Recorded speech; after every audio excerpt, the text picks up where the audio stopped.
Hey, thanks for clicking on the video. This is going to be another episode of SNTR Gaming News talking about how Dying Light 2 leaked. Retail copies are out in the wild earlier than they should be, and they are warning people to not play or not look at the gameplay footage. The actual developers are warning folks and saying you don't want to play it or you don't want to check this out without the day one patch. Now, what does this mean for the review outlets who have already played it and reviewed it? We're going to be breaking that down throughout the stream and discussing it. And usually right here at the start of the stream, I give you exactly what you're probably looking for in a nice quick segment.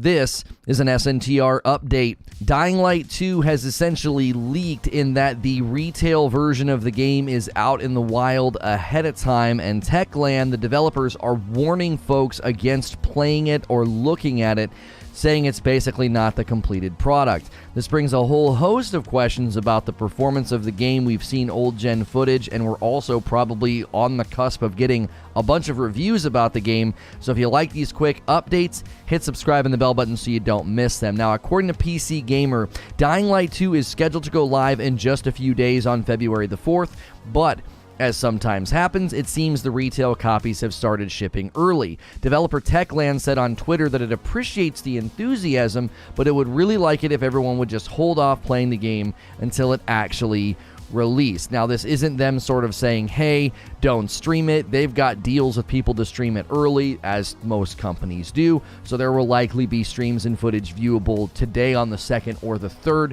in advance of the game coming out. Now, this was their official word on it. They said, fellow survivors, we see that some of you got an access to the Ryukill copy of Dying Light 2 before the release date. It's this Friday, only 3 days left. They said, we understand that you want to start exploring the city ASAP, and we couldn't be happier. That being said, we kindly ask you to wait until February 4th, as that time you'll also get access to all improvements and fixes we've implemented within the last weeks that we introduced with the Day 1 patch. That's the way to experience Dying Light 2 the way it's meant to be played. So they're basically saying, listen, we've done a ton of work on this in the final weeks to really polish it up and make it look nice. Please don't play this, please don't look at this until you can have access to that. Now, this immediately made me think of review outlets.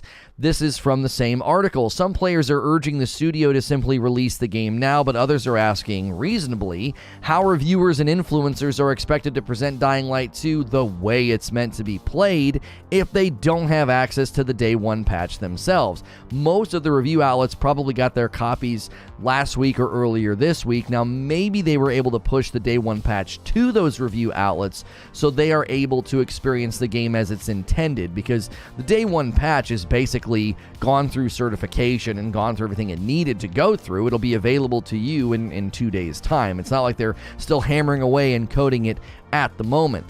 But you have to remember that early access to review outlets so that they can have a review ready as soon as the embargo lifts, that is basically a form of payment. I do think that needs to be looked at a little bit more with a scrutinizing eye, maybe even regulated a little bit, because it's a form of payment. These outlets make a ton of money on the ad revenue when they have those reviews ready to go day one, and they got the review copy from the developer or the publisher ahead of time, which is, again, a form of payment, and that needs to be disclosed, which would then cause you to doubt maybe some of their praise and admiration of a game because they want to stay in good with the developer, because you need those early access review copies in order to have those minute one embargo lifts reviews, because you make a ton of money from it. So be wary of footage that you might see. It could be a glitch, a bug, or something wrong with the game that is addressed in the Day 1 patch, but also be wary of reviews. And, watch me on Friday. I'm going to check out the game at least for a little bit of time to give you a quick first look at it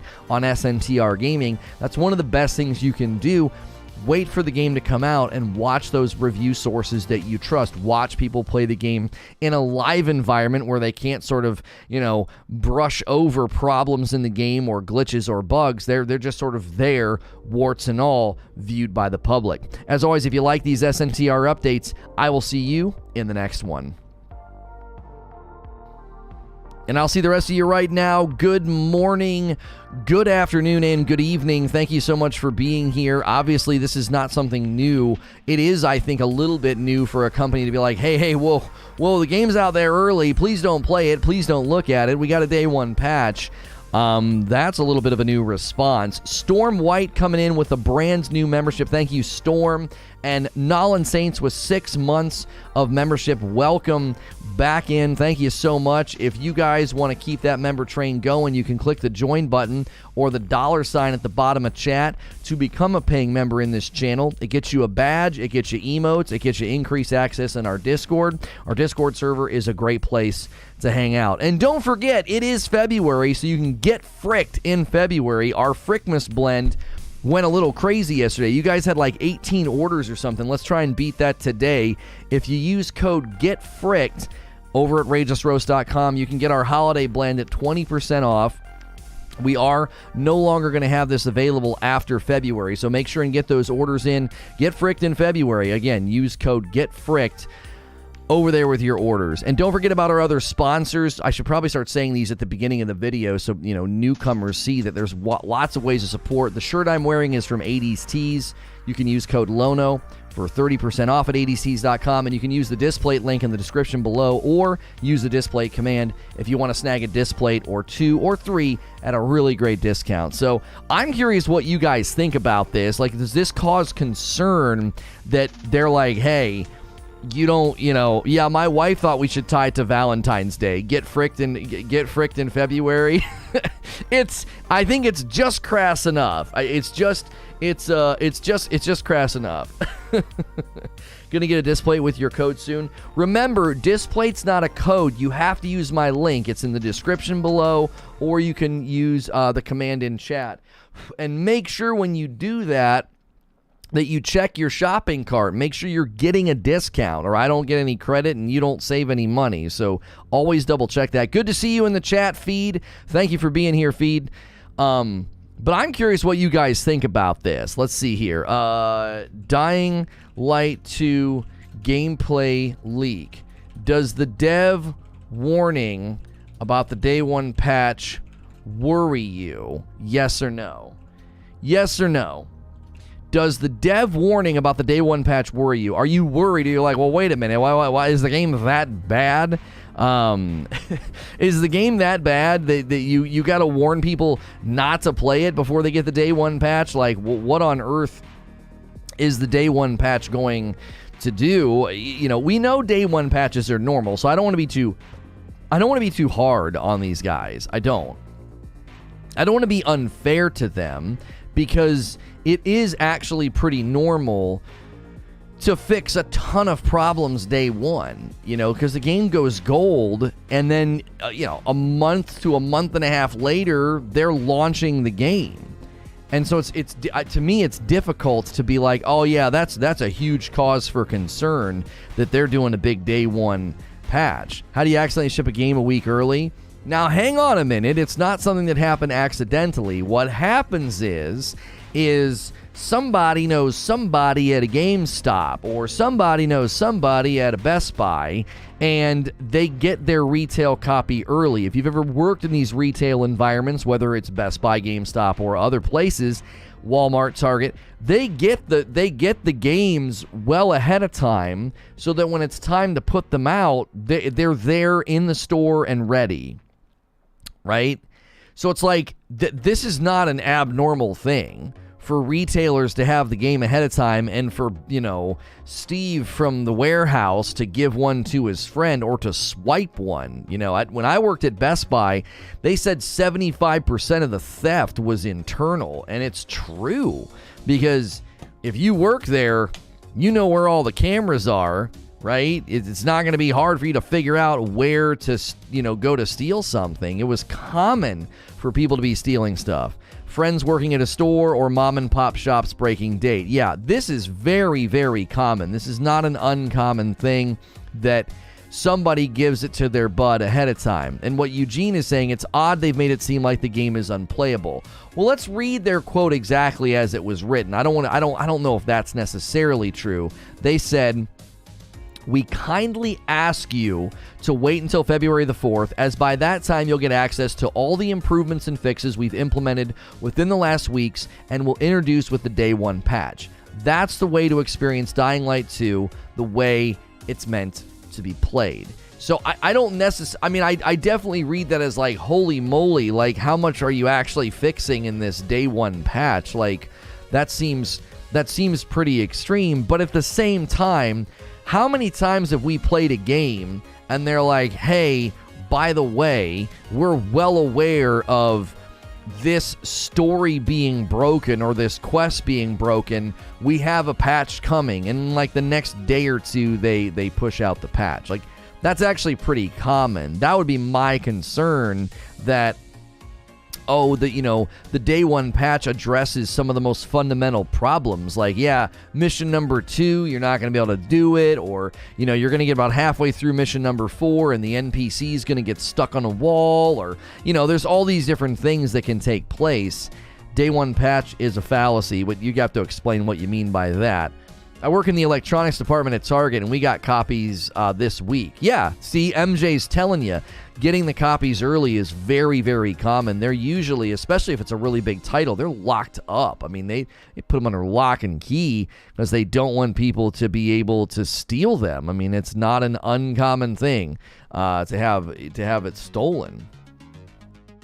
I'm already expecting an apology video followed by a roadmap of patches.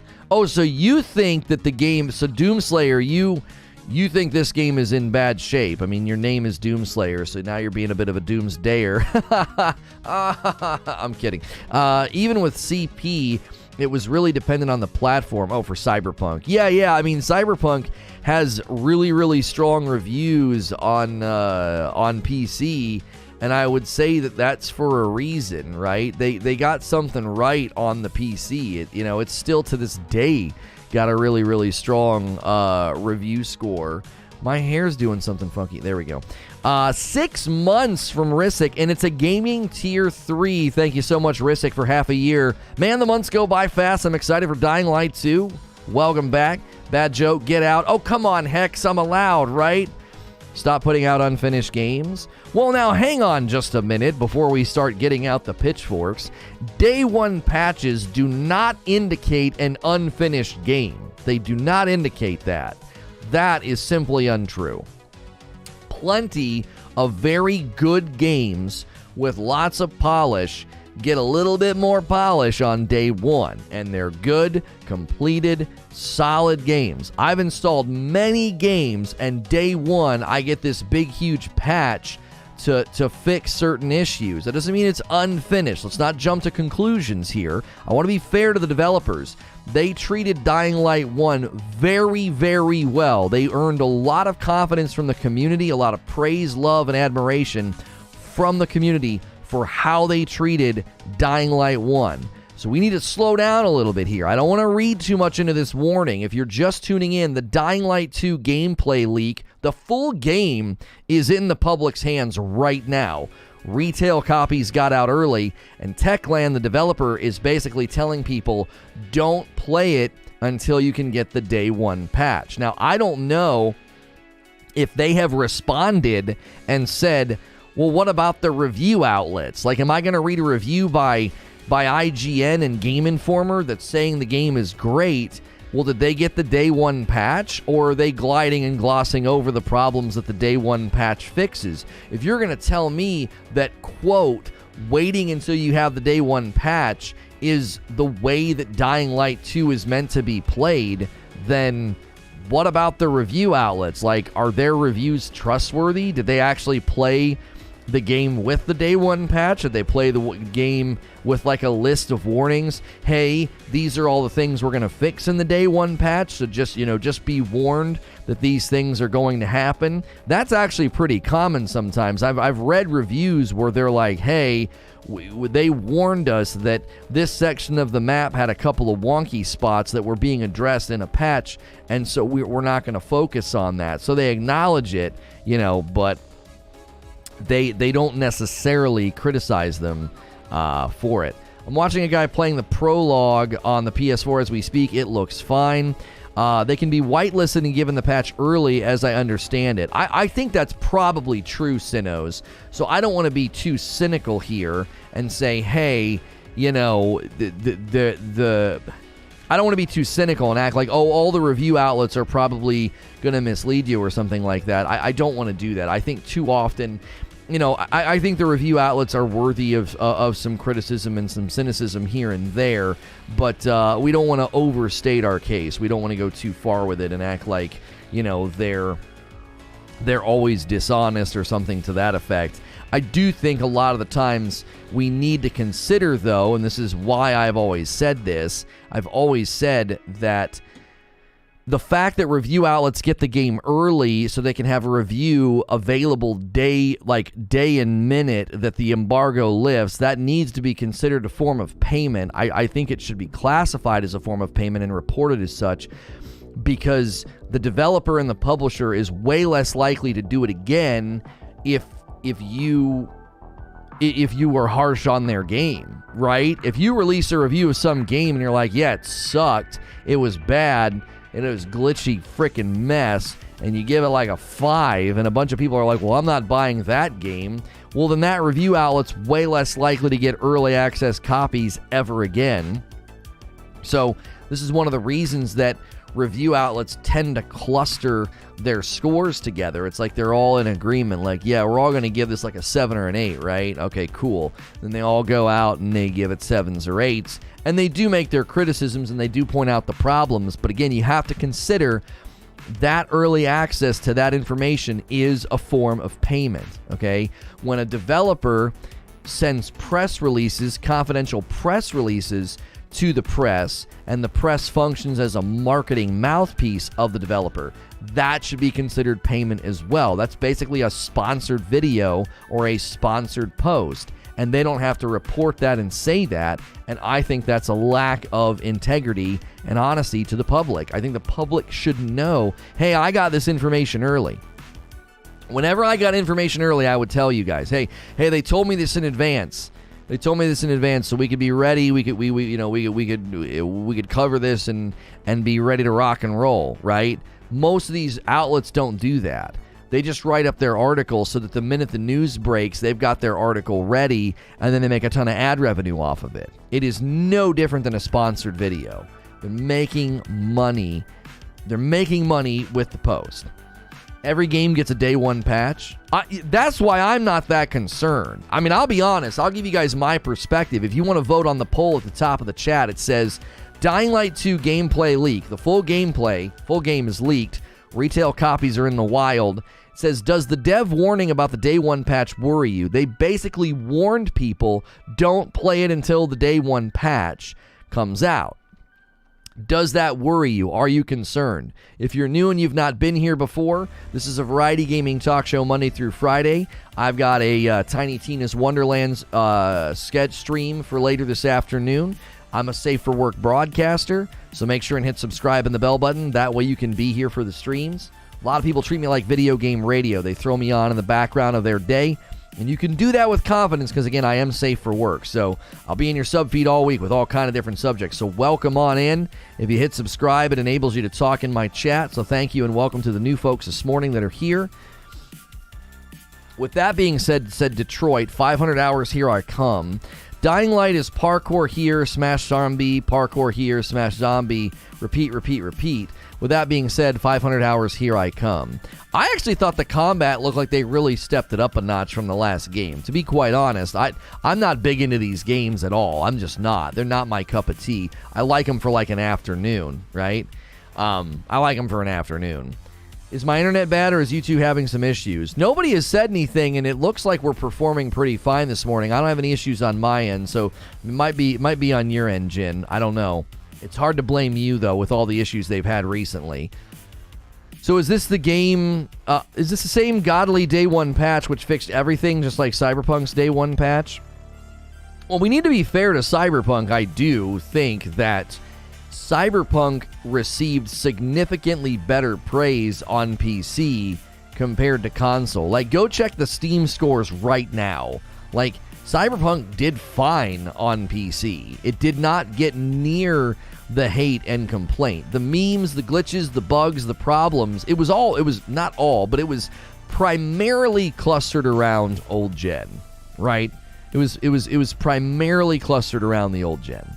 What part of the leak worries you? I just dropped in. So the full game is in the wild. Okay, retail copies got out early, and the developers said don't play it until you can get the day one patch. That's the way the game is meant to be played. I'm asking people if that's worrying to them, like, whoa, hey, don't touch the game. It's we made a lot of changes and a lot of fixes, don't play it until you get the day one patch. They're also basically telling you, the viewer, that what you're seeing in these videos or streams or whatever, which I'm pretty sure they can strike you for that if you're streaming or you're putting videos up. I'm pretty sure they can say, no, that's our intellectual property and street date is the 4th unless you're granted early permission to stream or create content. It's still under embargo. So streamers and YouTubers are going to be taking a bit of a risk if they decide to show and play the game to the public. The developers and the publisher can come after you and say, oh, wait, no, you don't have permission to do that. I'm fairly certain I saw Carnage say he would be playing this evening. So I think he's been given early access as well as permission to stream. Wouldn't break street date without permission. That's not his style, and he's certainly not that stupid. He's a smart guy. If we get 200 likes, Lono gets a day one patch. Yeah, there you go. Bugs, glitches, performance issues are the least of Cyberpunk's problems, though. But again, listen. I am not a Cyberpunk apologist. I've been pretty hard on Cyberpunk, but you need to check the Steam scores. Cyberpunk fared a lot better than many people think. I don't think that the PC community disliked it as much as you might think. I think a lot of people project onto that game. And listen, I have a ton of criticisms for Cyberpunk. I do. I have a ton of criticisms for Cyberpunk. It was a mess. I thought it was paced terribly. I didn't like it at all. But that doesn't mean that it's objectively terrible and bad. I mean, again, people have seemed to have enjoyed it quite a bit on PC. Unless you're on purple, then stream whatever, DMCA. Well, yeah, I guess that's true if you're streaming over on purple. I don't know if you take reviews as gospel. That's on you. I eat my own food. I don't let anybody else eat my food for me, just saying. Whoa, I know what you're saying, Mo. Good morning to you. Just because the Steam score is good doesn't show the whole picture, though. I don't know, man. When there's that many people that have given it a favorable score, like a 90 to 95% or whatever, oh my word, come on now. Fair points. I like your setup. You deserve more subs. I appreciate the compliment. Thank you. We're here Monday through Friday covering a variety of topics, lots of talk shows. I am safe for work, so you can subscribe in confidence. A lot of people treat me like video game radio. Throw me on in the background of your day. I'll get you through. A lot of worker lurkers here. They work, they lurk, and I give them all kind of great commentary, news, and discussions. We haven't had any coffee sales yet for today, so I need to remind you, we have our own coffee. This is not some sponsor that I'm paid to do this. This is mine. I have multiple flavors. My wife and kiddos bag it up and ship it to you. It's basically a small family business. Get Fricked in February, our Frickmas blend. It's our holiday blend, and you can get Fricked in February. You can get 20% off. We're moving through the final pieces of the inventory of the Frickmas blend. We're moving through the final pieces of the inventory, so use code GETFRICK to get 20% off our coffee. So use the coffee command or go to outrageousroast.com. Oh my gosh, give me a heart attack, the door opening like that. It like sticks. Gee, many Christmas is so... The game is going to be good, but people that nitpick things like looting animation being shorter or whatever will ruin the game, aka fanboys. Wait, I'm trying to understand what you're saying. Are you saying that the fanboys are going to nitpick? Like, they're going to be the ones that nitpick the animations? That doesn't sound like a fanboy to me. That sounds, like a buddy boy. Look at you, handsome man. Do you like... Yeah, I know. It was underneath here. She scared me. Do you like it? Does it feel better shorter like that? My man. My little man. He's got beautiful hair, and we just got it trimmed, and I'm always worried he's going to come in with like a buzz cut.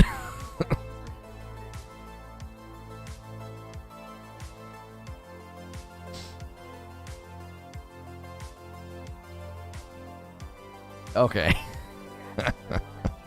Yeah, just trim the sides. Leave it long on the back. I'm saying people that expect the game to be the same as the first game will say it's worse than the first game. Oh, I understand what you're saying. Right. This is always the conundrum, is it not, Inferno? That, like, the developers need to innovate and evolve the game. And if they do too much, people are like, it's not the same game. And if they don't innovate and evolve the game enough, people are like, it's just the same game. It's like you can't win. You know what I mean? From what I have seen of the Dying Light 2 gameplay, it seems to me that they nailed it. It looks like the predecessor, but better. It looks like they took ideas from the first game and evolved it. It doesn't seem like they just dialed in, yeah, it's Dying Light 2, new city, new zombies. Like, you know what I mean? So I don't know. I think people, so oftentimes, this is a condition that I think is happening in the gaming culture. It's probably something that's for, more widespread. I think people they enjoy being critical. Like, that's actually becoming how they engage with content. I've quoted Sebastian Maniscalco before. He's a hilarious comedian, and he's telling his wife, I like to be bothered, right? He says that to her. She's like, why are you like this? He's like, I like to be bothered. It's my thing. I think gamers are developing like a thing where they're like, I like to be overly critical and demanding. Like, it's my thing. It's how I engage with video games. It's like they can't enjoy a game.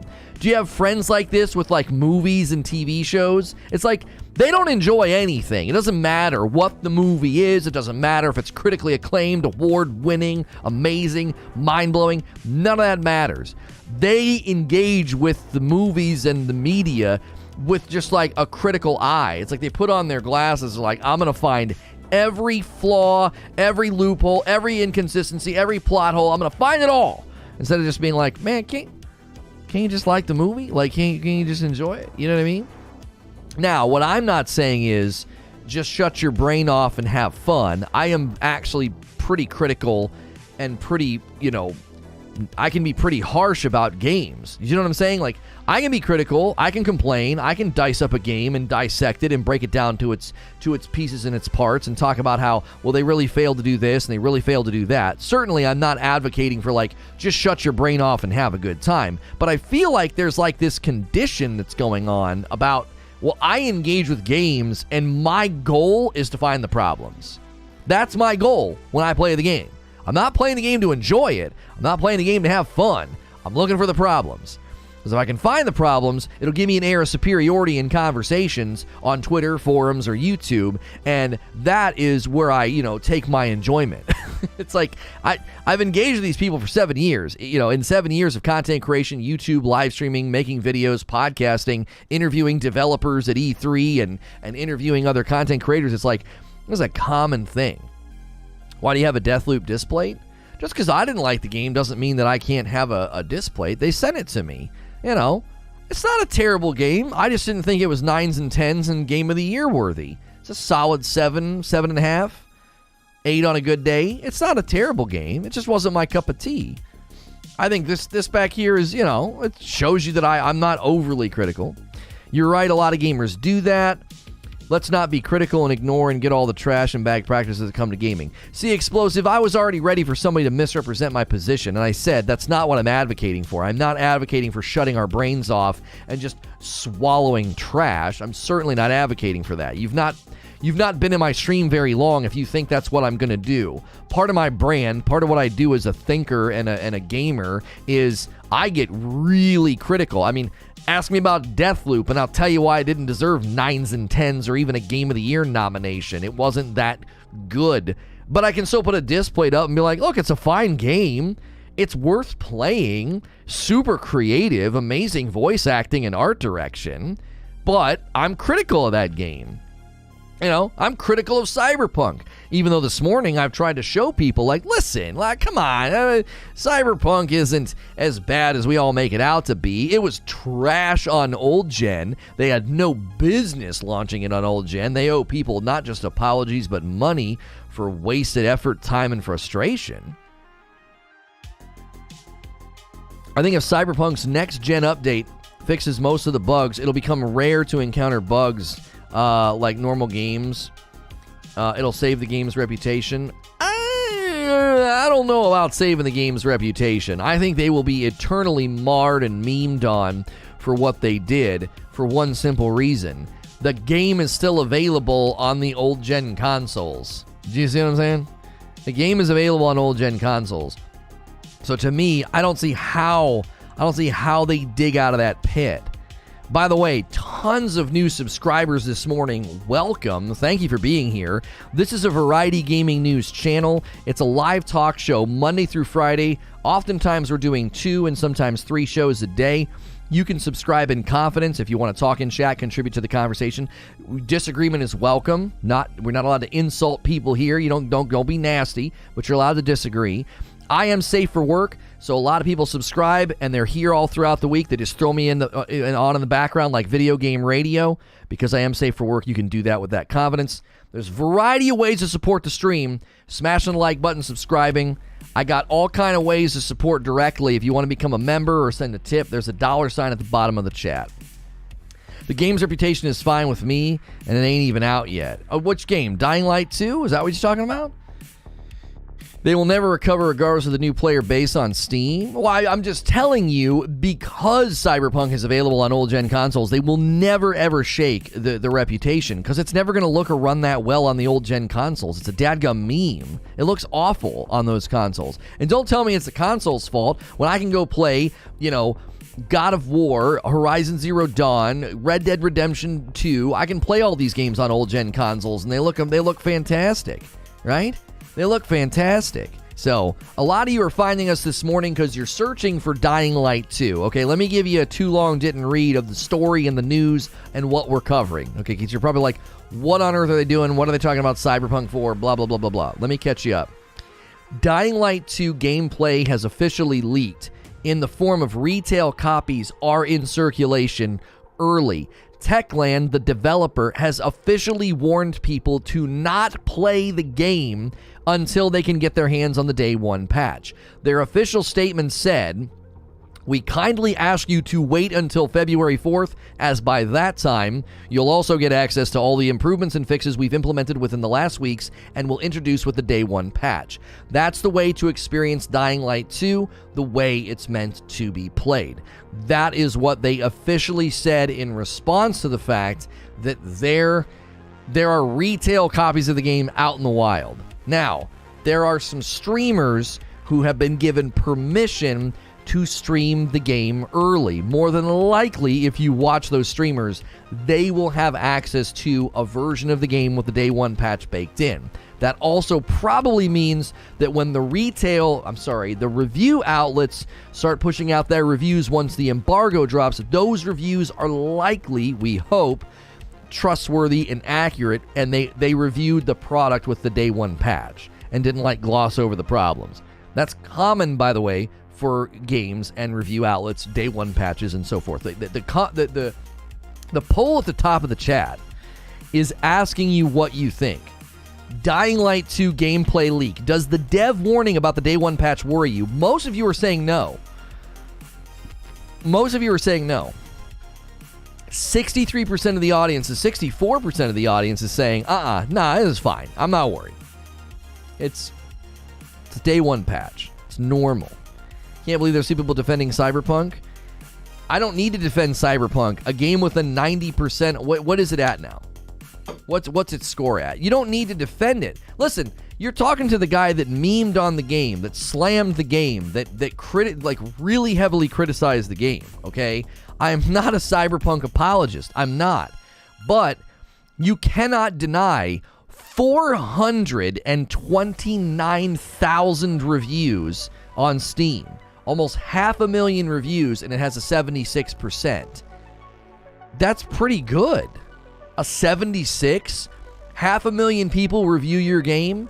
If I made a video game and 500,000 people reviewed it and I got a 76%, I'd be like, well, all right, that's not bad. Now, they had no business putting it on old gen. They had no business shoving that out and showing people a misrepresentation of the product, and people had every right to be very, very angry. And it really sullied CD Projekt Red's reputation, and all of that is deserved. So, I'm not defending them. I'm simply saying, come on.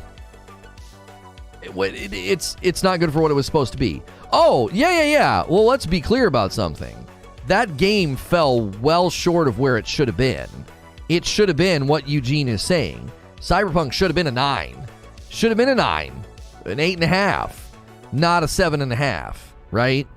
It's a disappointing game, for sure. I don't even like the game. I'm just telling you, you got to be nuanced in how you talk about it. It's like, it clearly was better received on PC. It could have been good. They were pressured into releasing it early. It's still their fault. I mean, who pressured them to release it early? In any case, we're talking about Dying Light 2 gameplay leaked. There are actual retail versions of the game in circulation. So if you're looking for Dying Light 2 gameplay that was leaked, I don't have it. I'm giving you the warning from the developers. They said don't play it, don't look at it until it's got the day one patch in there. And we're asking at the top of the chat, does this worry you? Is this a concern? I'll give you my position on it right now. Day one patches are totally normal, and based on their history with Dying Light 1 and their willingness to delay this game multiple times, I'm confident that Dying Light 2 will be a good game. I don't know if it's going to be a great game. I'm gonna leave room here for, like, it's probably going to have some issues. It's probably going to have some challenges for sure, okay? But they've earned some trust, I think. I think Techland has earned some trust with the way that they treated the last game, with the way that they treated Dying Light 1. I believe that they've earned some trust. I don't feel like they're a company that is just going to be like, oh yeah, here's the game. Whoops, it's bad. Like, number one, they want to support the game for 5 years. We already covered the Dying Light 2 roadmap. We already covered that. The Dying Light 2 DLC plans are huge. Like, they want to support the game for like 5 years.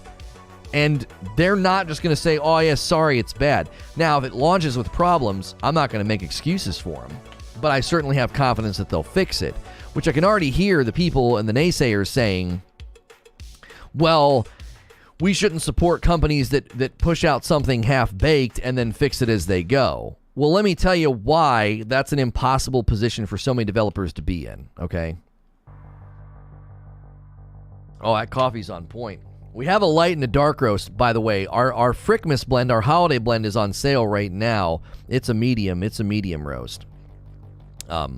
We would love to see a ton more coffee sales today. We sold like 18 sales yesterday, so nobody's taking advantage of Get Fricked in February. If you want to save on that, you can use that code. I don't even know. I think we have it as a timer in chat. I don't know how I can get the code in chat if you want to use the command.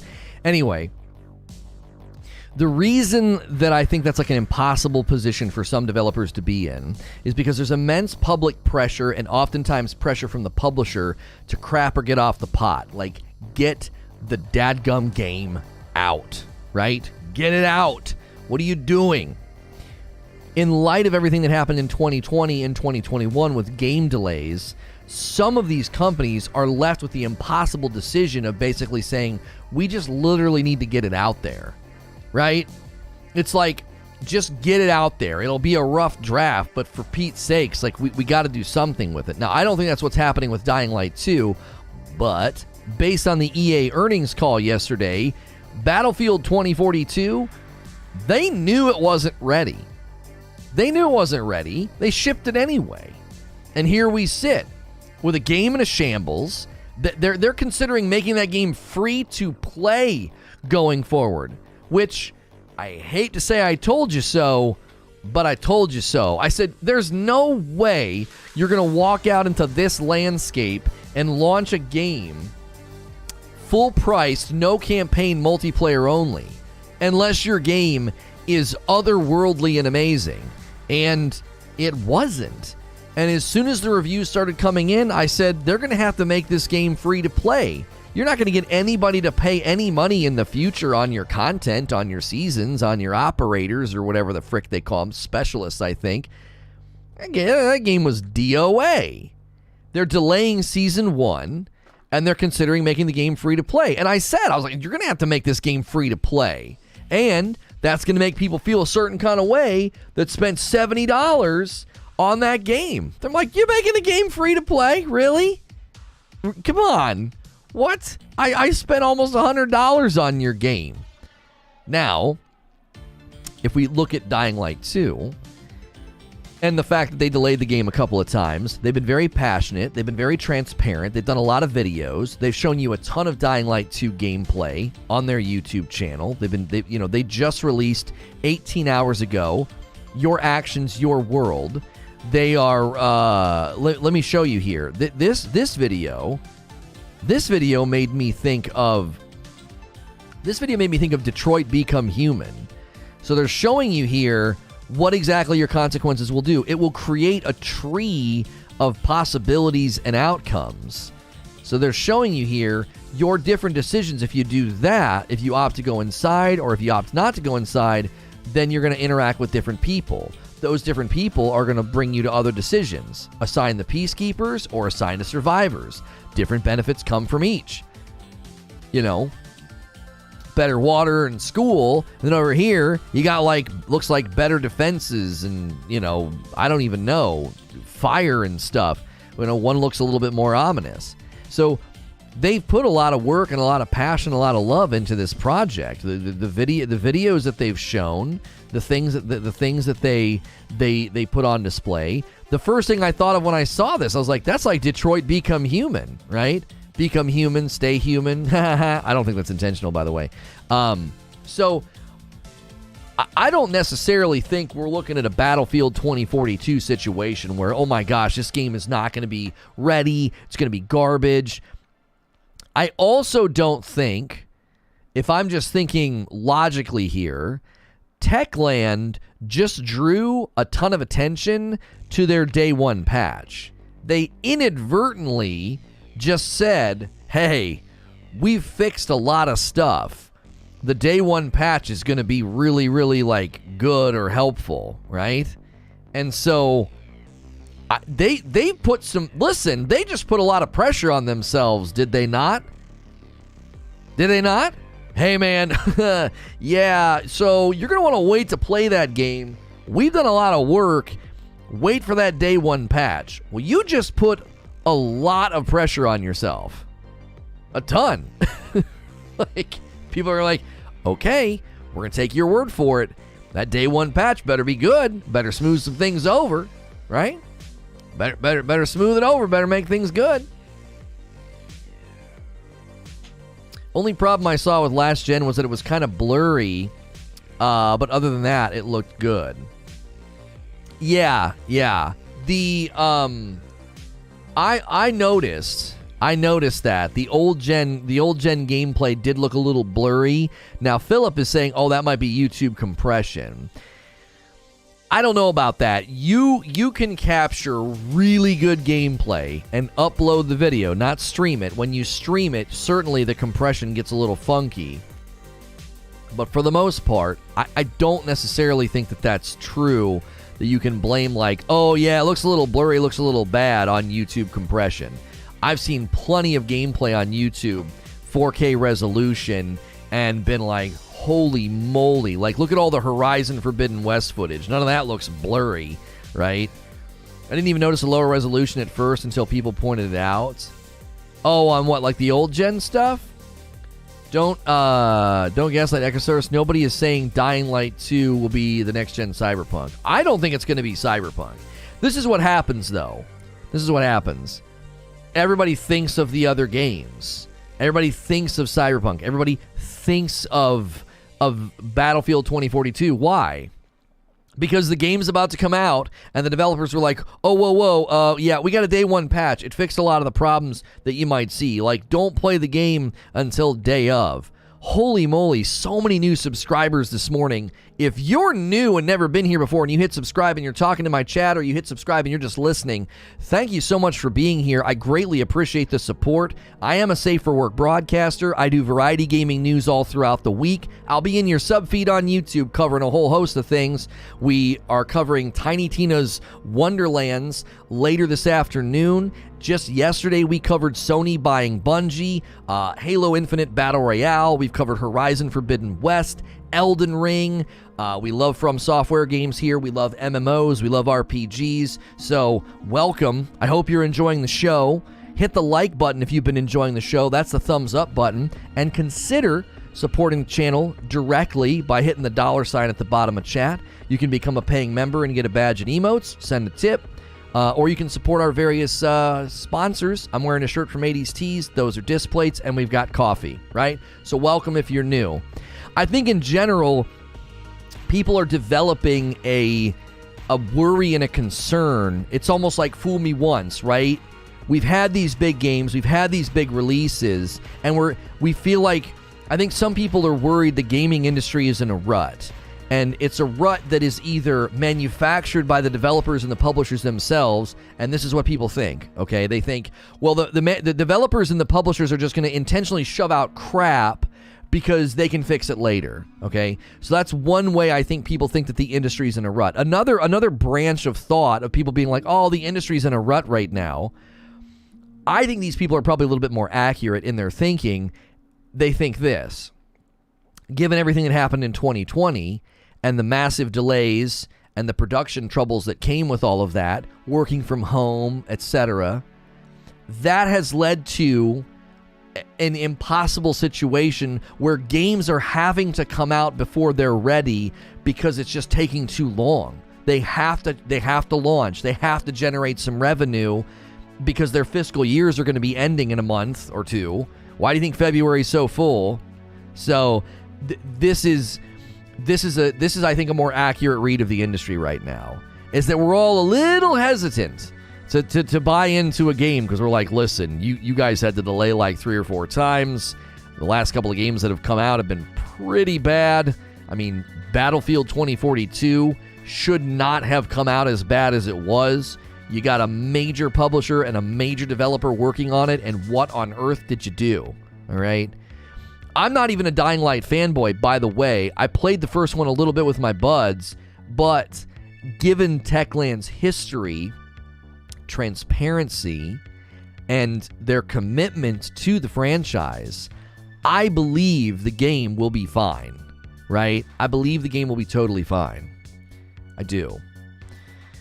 Why is there so much hate here? I understand that we're skeptical, but I'm happy to see them working on this. I'm not seeing a lot of hate in chat, Boo Plays. Don't let a couple of negative Nancys sour your thoughts, because the chat is actually being very positive in my mind. We have lots of back and forth, discourse, and disagreement here. As long as you're respectful and you're not insulting, you are welcome to be here every day. I have people who every single day disagree with me, and they're mods or longtime members. But I'm not seeing a lot of hate in chat. Don't do that thing. It's a psychological thing where you focus on the 1 or 2 negative comments and you ignore the 100 people that tell you you're good looking, and you focus on the 1 or 2 people that say your hair looks bad or something. So get the likes up, peeps, says Chest Pain. Chest Pain says, hey, get the likes up. Yeah, Larian disagrees with me all the time. It just sucks how folks act like that wasn't just on last gen. Now they call it trash or can't run games. Well, hang on a minute, We the Best movement. I understand where you're coming from.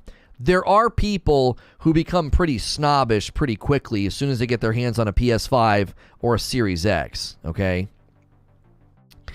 They do get a little snobbish, but you got to understand something.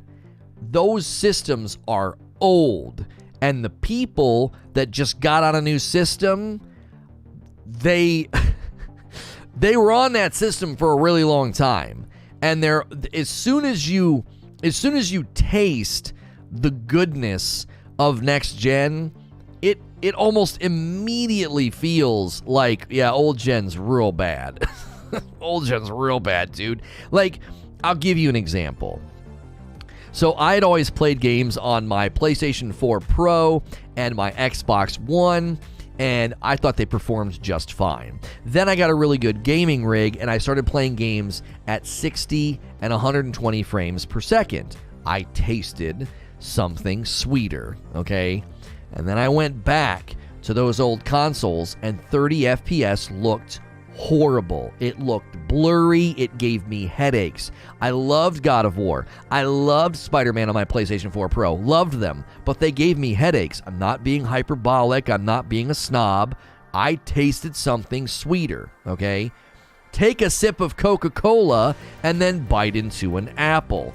One is artificially way sweeter, and it will make the apple taste bitter, okay? That's just an analogy to the minute you get on these better systems, the minute you taste and see something sweeter and better, it makes the predecessors seem significantly worse. Like, oh my gosh, that looks terrible. Now this, fleshes itself out in a lot of good and also bad ways. People that are like, oh, Horizon Forbidden West and God of War Ragnarok being cross-generation, it's gonna hold the game back. And they imagine this idyllic version of the game that was doing all these insane things, when a lot of the early game launches on a new console merely tap into its graphical power, not necessarily its technical power, right? So it's going to take a while for PlayStation 5 and the Series X to start to see games that really tap into their technical power, like updates to Ghost of Tsushima, for example. There's 0 load time in that game now. You're just literally, you fast travel, you're there. Okay, that's a technological advancement that more and more games are going to tap into. What does that mean? What kind of cool, crazy things in the past did you not do that you can now do? So, they will do the same, though, when the next gen comes out later in years. Well, the next gen console's, probably a decade away, my friend. And you're right, they will. Think about it. Anytime you play a new system, new game, new power, and you see the beauty of it, it's going to make you think differently about what came before. I knocked my coffee down. If you're just tuning in and you're looking for Dying Light 2 gameplay, full game has leaked in quotations, right?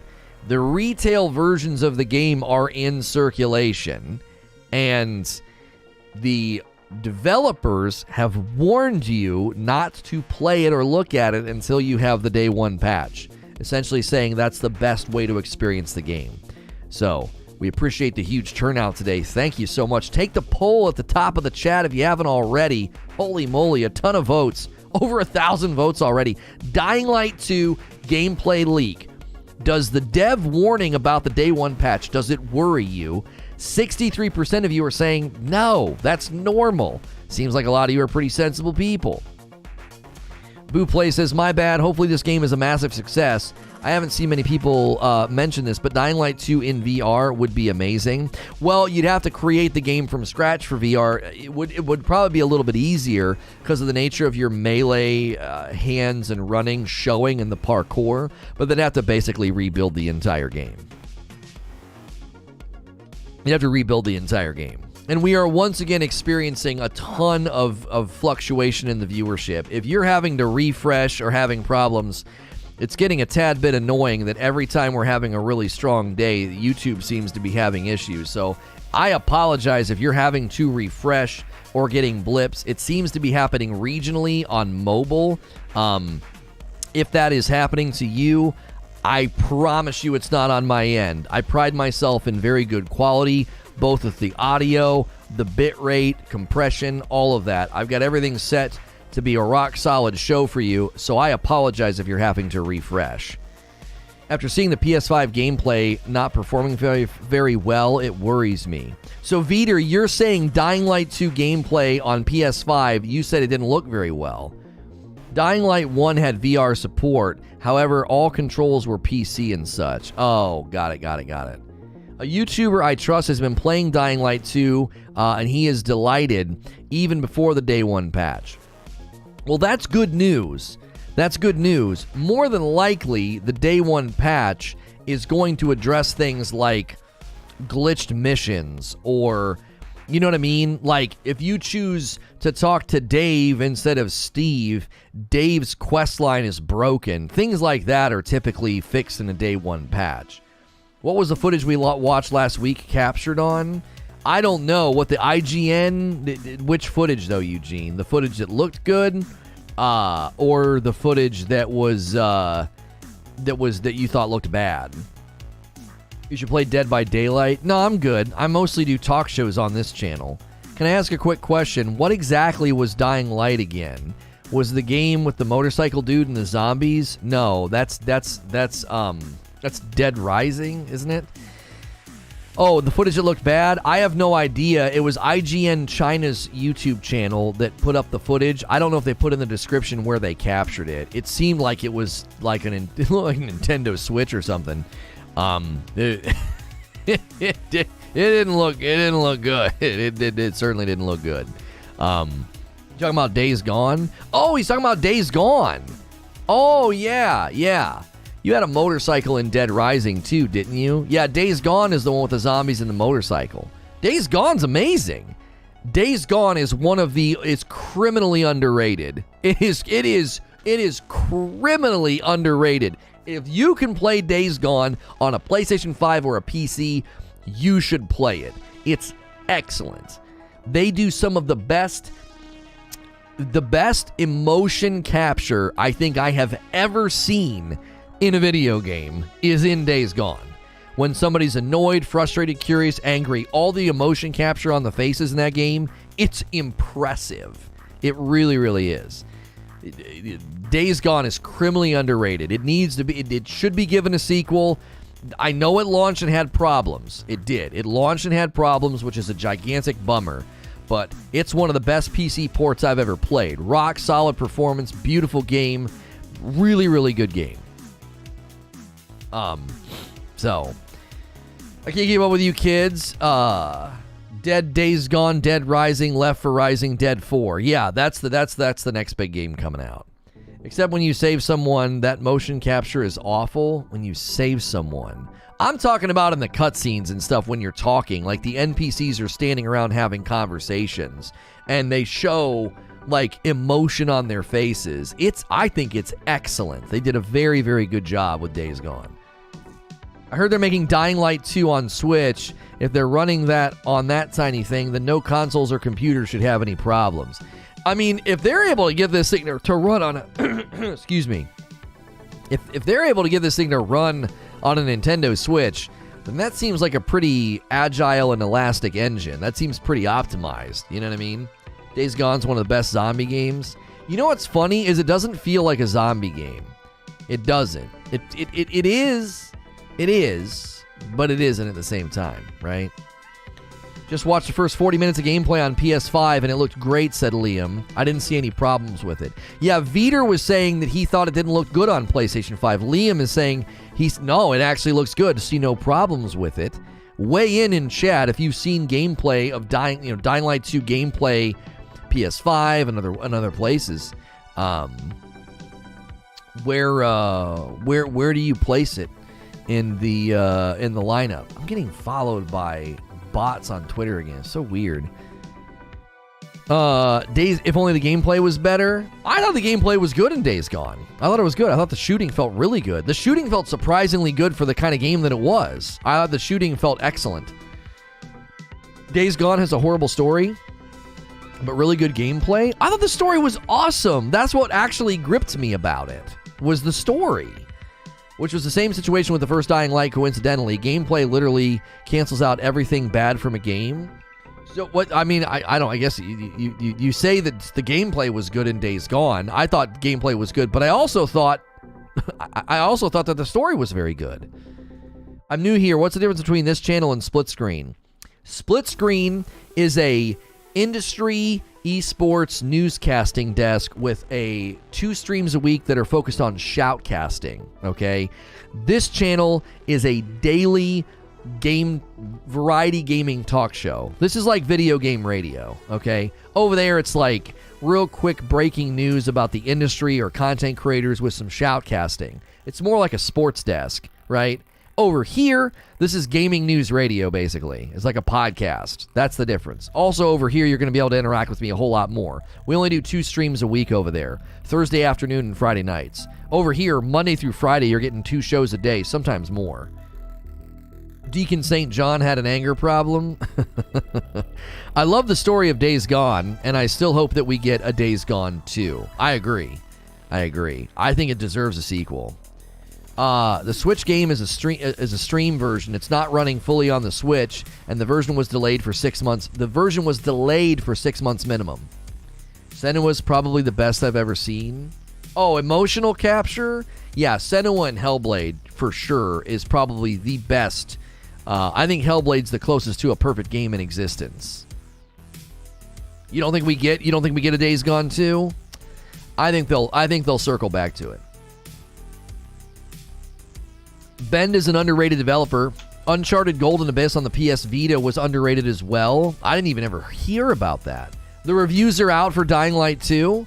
All right, let's take a look. Let's see what people are saying.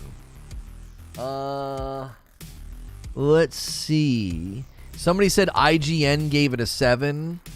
Eurogamer is reporting that Dying Light 2's Day 1 patch will include 1,000 tweaks.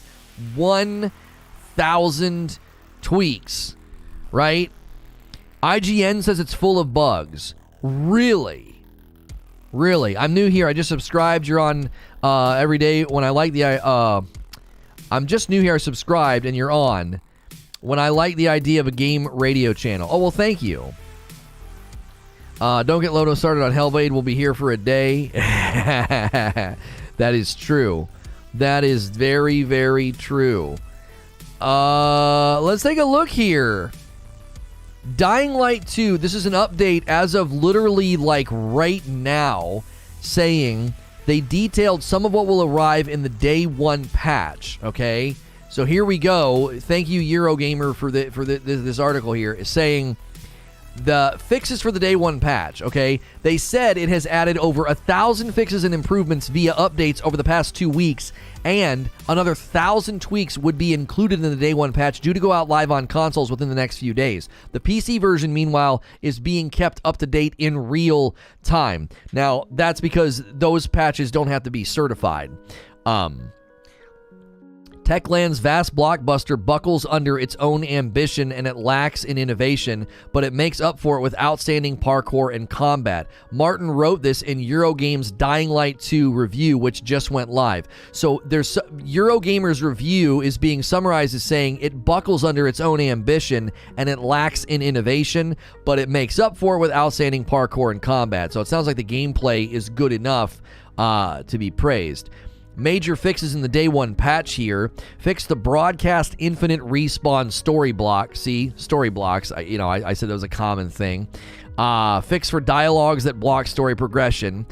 This is par for the course. I said that was likely going to be a lot of it.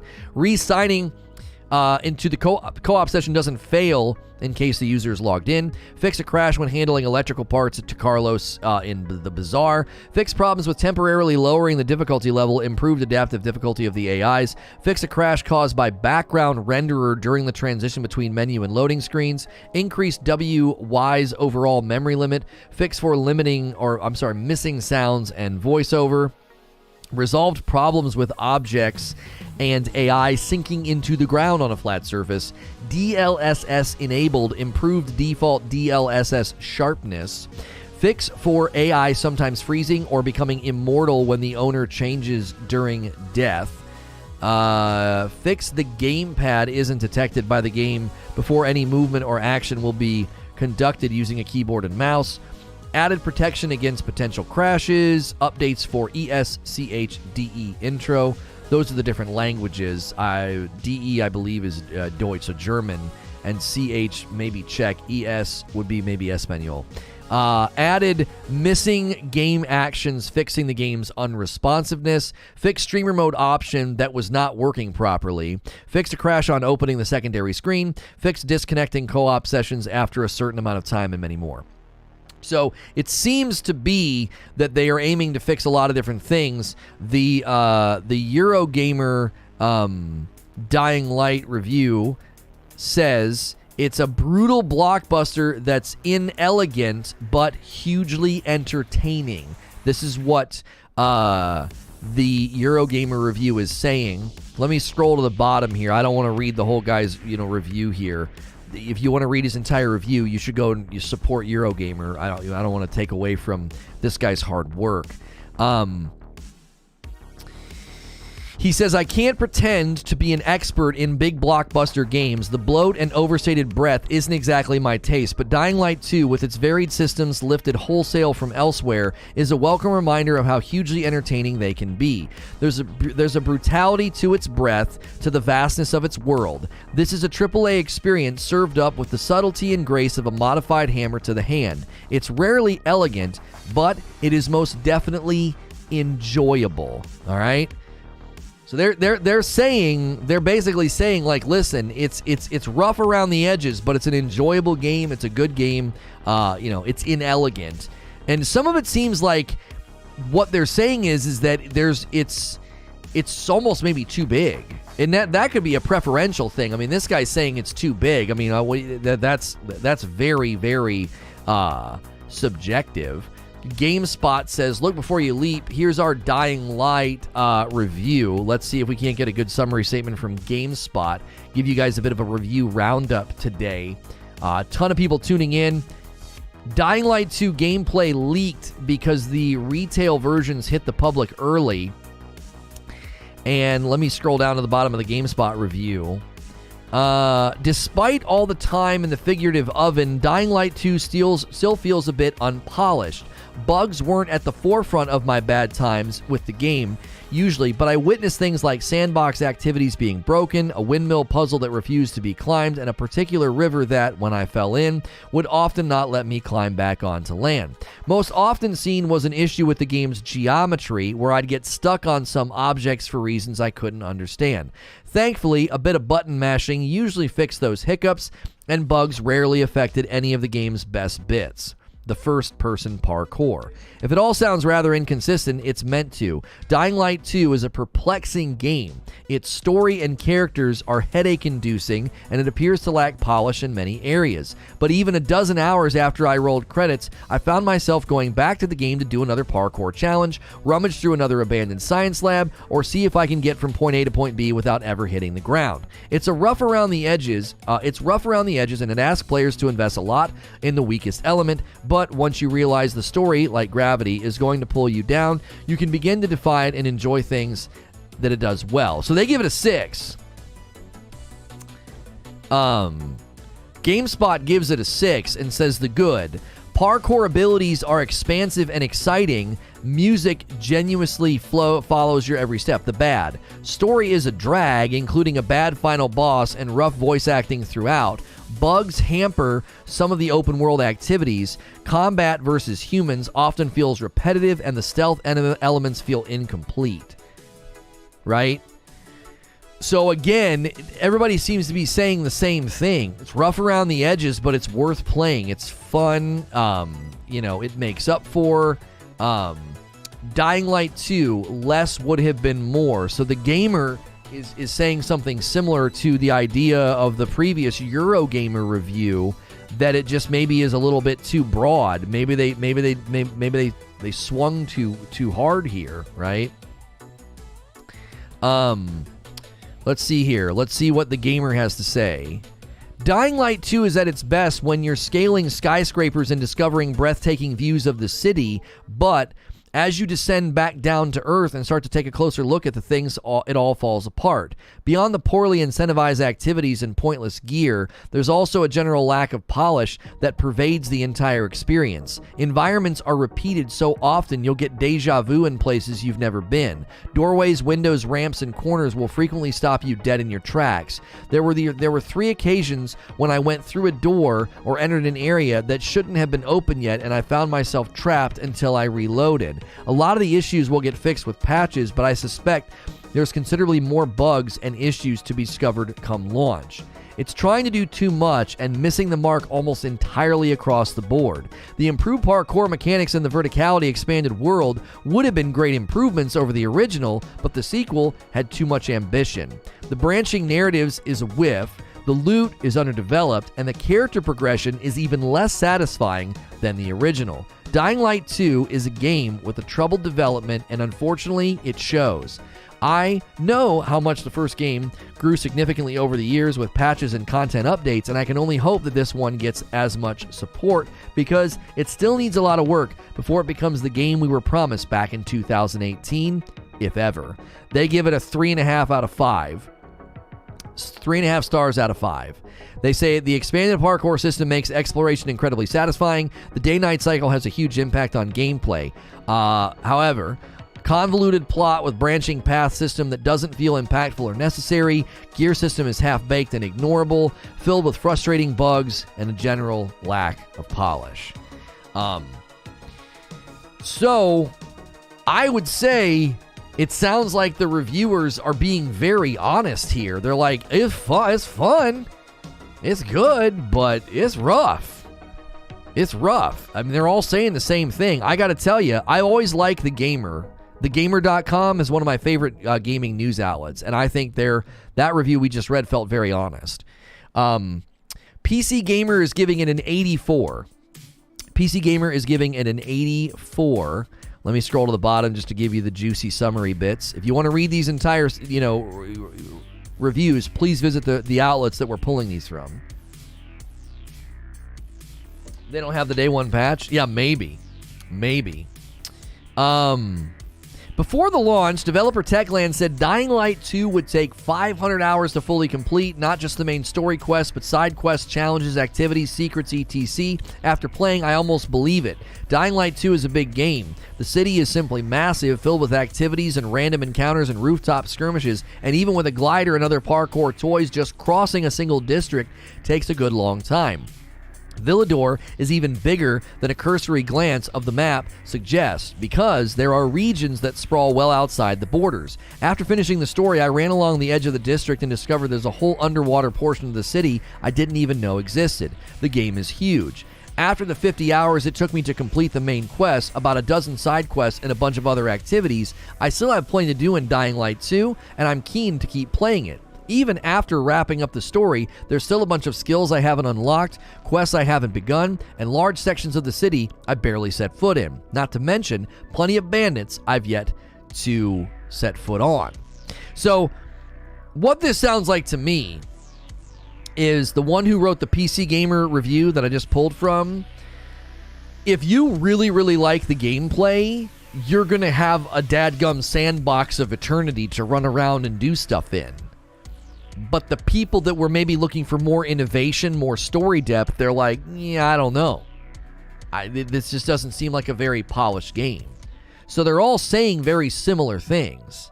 They're saying it's rough, it's got its problems, but there is something worth playing here. And then PC Gamer is being more favorable, being like, there's just so much to do. Maybe only PC. Yeah, PC Gamer is probably playing on PC. I mean, PC Gamer, right? IGN. Let's read IGN's. Let's see here. I'm going to scroll to the bottom. Scroll to the bottom of IGN's review. That one of the quotes here, your character is one of the dullest people on one of the most humdrum adventures. So IGN's not being all that kind. They give it a 7. Reviewed on the Xbox Series X. Dying Light 2 Stay Human is an ambitious zombie action adventure that's packed with top-notch parkour, an awesome open world, and every painful bug in the book. Yeah, so they're giving it a 7. They're giving it a 7. The verdict. Here's their verdict, all right? Another in a long series of big, ambitious games whose potential greatness is visible just beneath a grimy layer of bugs. Dying Light 2 Stay Human could very likely become the stellar zombie survival adventure it's meant to be someday. For now, though, it's best added to your backlog unless your irritation with crashes and technical issues is outweighed by eagerness to dance across rooftops with its excellent parkour, which, when everything works, is an unforgettable way to explore the last city's open world and join in the post-apocalyptic stories of its many weird and distinctive characters. No patch can fix the forgettable main plot or the protagonist I couldn't pick out of a police lineup even after 80 hours in his shoes, but Dying Light 2's streets tell their own stories. So the question I have, okay, they're all saying very similar things about bugs and glitches, okay? They're all saying very, very similar things. So I guess I'm curious, did they not have the day one patch? These all read like they didn't have the day one patch. Screw the reviews, be your own critic, problem solved. I mean, we just read through a host of varying responses. IGN, PC Gamer, The Gamer, GameSpot, and Eurogamer. I think we got a very, very good mix of feedback, and it seems to be one of the primary things these guys tripped on was the bugs and the glitches. I would like a response from Techland. Did you have these people playing the non-day one patch version? Is that why they're all harping on bugs, glitches, and problems? I mean, according to the Eurogamer article we read, they're addressing like 1,000 things with the day one patch. Boo plays with a $5 tip. Didn't these people give Cyberpunk 10s and 9s? Anyway, 10s and 9s. Anyways, I like your content, bro. Thank you very much. I appreciate that. So many new subscribers here today. Welcome. I am safe for work. This is Variety Gaming Coverage. It's a talk show. Monday through Friday, I can be your video game radio. You can subscribe in confidence and throw me on in the background because I am, again, like I said, safe for work. That's what a lot of people do. There's a variety of ways to support the stream. The easiest way to support the stream is hit subscribe, set your bell button to all, and hit the like button on the video, right? If you want to support directly, there's a $sign at the bottom of the chat that'll enable you to send a tip, become a member. We have sponsors. I'm wearing a shirt from 80s Tees. If you think my X-Men shirt's hot, you can use code Lono at 80stees.com to get 30% off, and those disc plates back there, you can use the link in chat or the link in the description below to get a great discount on disc plates. So, welcome in. Take our poll at the top of the chat. Take our poll. Let's see here. 1,400 votes on the poll. Dying Light 2 gameplay leak. Now, does the dev warning about the day one patch worry you? 63% said no. I'm curious now. Are any of you wanting to change your vote? We just read 5 reviews of the game that all say very similar things. Do any of the reviews acknowledge a patch or lack thereof? They said that a lot of this could be fixed in future patches. They didn't say anything. Let me do a search for day one patch. I don't know. Let's do a search for day one on all of them. I mean, they have their own article that says it advises waiting for the day one patch. Nope. GameSpot doesn't mention a day one patch. Day one is not. Nope. I guess I could search for the word patch. Let me search for the word patch. Here we go. Unfortunately, I wasn't playing the final version of the game. This is from PC Gamer. The build was patched twice during the week I played, and I expect there will be a day one patch as well. They were not playing, so we now have it confirmed by PC Gamer. They were not playing the day one patch version. So some of the glitches, bugs, and crashes that they complained about may have been addressed that would maybe tone down some of the criticism here. It seemed like some of the criticism came from the fact that, like, the game was crashing, right? Nice t-shirt. It would look better off, though. You got to pay for that. You know. You pay for it. You want to trade? Maybe we'll... I'm just kidding. Let's see. Oh, yeah. There we go. More subs rolling in. I don't know. It sounds like their build got patched twice. Right, but he says the build was patched twice during the week, and I expect there will be a day one patch. Let me see what everybody else says about the word patch. Let's see. Come on. No patch can fix the forgettable. So, yeah, they don't acknowledge a patch. They just say a patch won't fix the... A lot of issues will get fixed with patches. I know the game will get fixed over the years with patches. Patch. GameSpot doesn't mention any patch. And Eurogamer. The only one who mentions a patch is PC Gamer. The only one that mentions a patch is PC Gamer, saying that there was patched twice throughout the week and they're anticipating a day one patch. Game Informer says, Dying Light 2 is an engaging journey of discovery and gaining power. Almost everything you do embraces those dynamics. Another similar complaints was bad story and boring protagonist. Yeah, that's a consistent complaint we are seeing, that the story and the protagonist is boring. Now, somebody said that earlier. They said that was what the first game was like. The first game, featured. The first game featured a lot of basically bad story elements, bad characters, but it was the gameplay made up for it. Somebody was saying that just this morning in my chat, saying it's not the greatest story, but the gameplay makes up for it. It's a 7 out of 10 game, which is what I expected, says Detroit. Yeah, see, I wonder, I wonder if that is like a thing now. We talked about this before when Aliens Fireteam came out. I said, why can't we be okay with just good games, right? It's okay to just create good games. They don't have to be amazing, otherworldly, record-breaking. They don't have to do all these special things. They can literally just be good. That's totally fine. To just have a good game. You know, like when I look at games like this, I expect them to be, good, right? I don't expect them to be phenomenal. I don't expect them to be amazing. I just expect them to be good. It's a zombie game. You know what I mean? They can certainly make just good. Not everything will be an 8.5 or a 9. If a game interests me, I play it. Godfall felt like that. Well, the good game bar is pretty low. It doesn't mean we have to buy it. Oh, for sure. You don't have to buy a good game. You can wait for a sale. I am certainly not going to sit here and advocate you buy a game that is currently getting mixed reviews. I'm not going to advocate you buy a game that's getting mixed reviews. Certainly not when the mixed reviews are saying things about bugs, about glitches. They're saying things about a boring protagonist, all those sorts of things.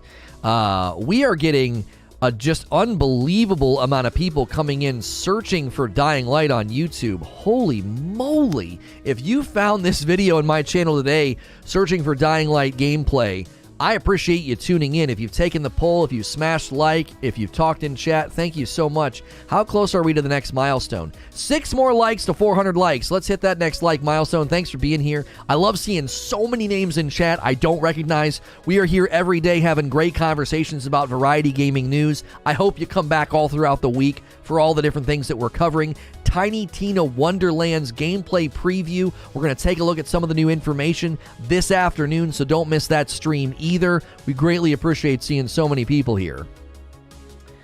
The more you repeat certain words, the weirder the word sounds. I pre-ordered Dying Light 2. How can I play it early? Everyone has been playing it early, or do I have to wait until tomorrow? Daniel, that's a great question. People that are playing it early got a retail copy early, a physical copy. Either they know the guy who works in the warehouse at Target or the guy who runs the GameStop or a mom and pop shop. If you pre-ordered it digitally or physically, you're never going to get it early digitally. But if you pre-ordered it physically, you basically have to go ask somebody to break the rules, which I would never advocate for. I would never tell you to go to a store and ask that person to break street date. I don't think that that's appropriate. I know there's content creators that do it. Typically the ones that do it are shady to begin with, so they probably don't think anything of it. But you're basically asking somebody to risk their job. So I would encourage you to not do that.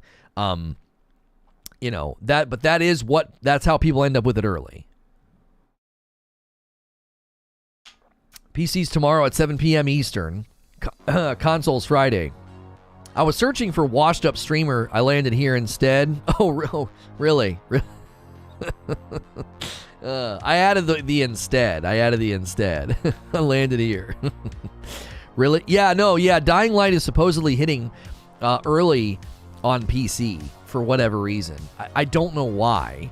I'm checking the Steam database right now to verify that. No, that's not true. Dying Light Stay Human is showing me February the 4th as its release date on Steam. It says the game will unlock in approximately 2 days. So unless they update the Steam storefront, that game is not going to be available early. You got 8 on that and 10 on that. That's not bad.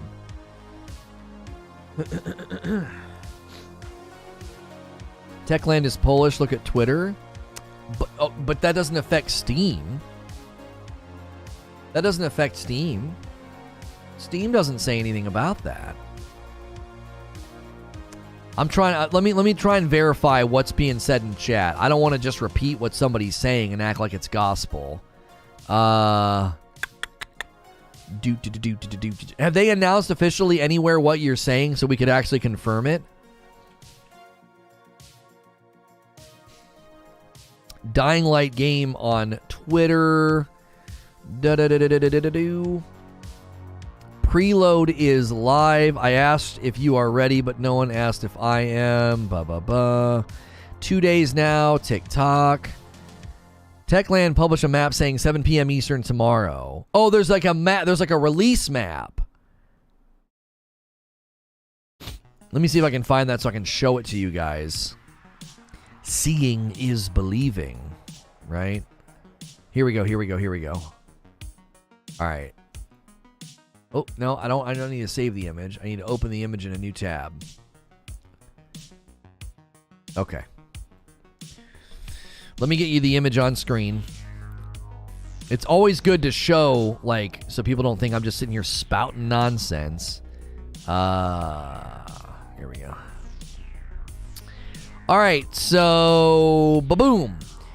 This is showing here New York City, Thursday, February the 3rd, 7 p.m. Eastern. Now, again, currently, I'm not seeing that evidenced in Steam. Steam is not saying this. Now, Steam may say what it says, but if you can preload, they said preload is live.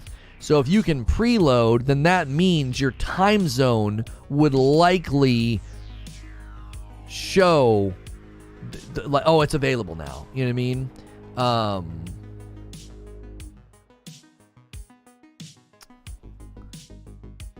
Hang on a minute.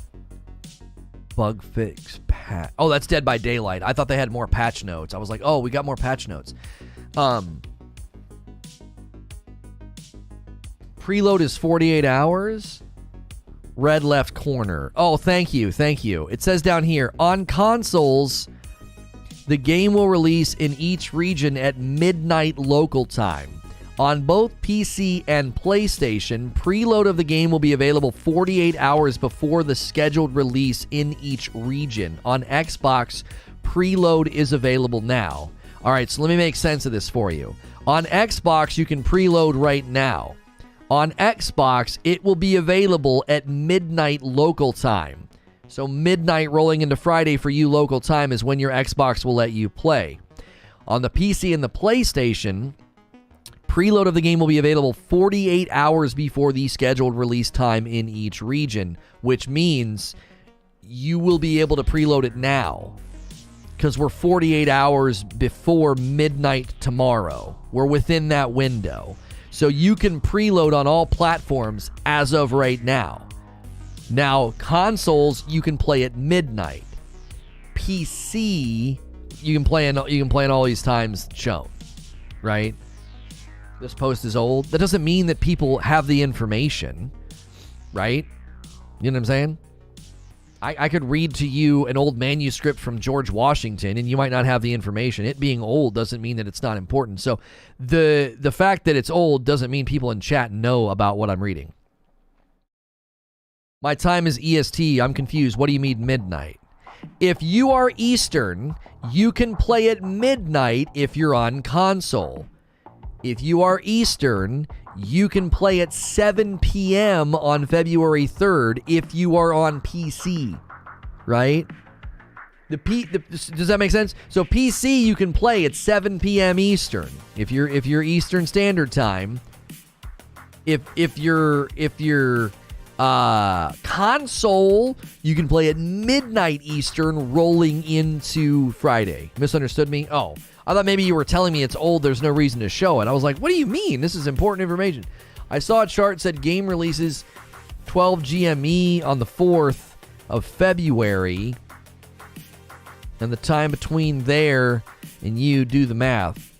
Chicago, 7 p.m. on the 3rd. Well, I mean, it's right here. It's right here on the map. I meant you could preload as of right now on every platform.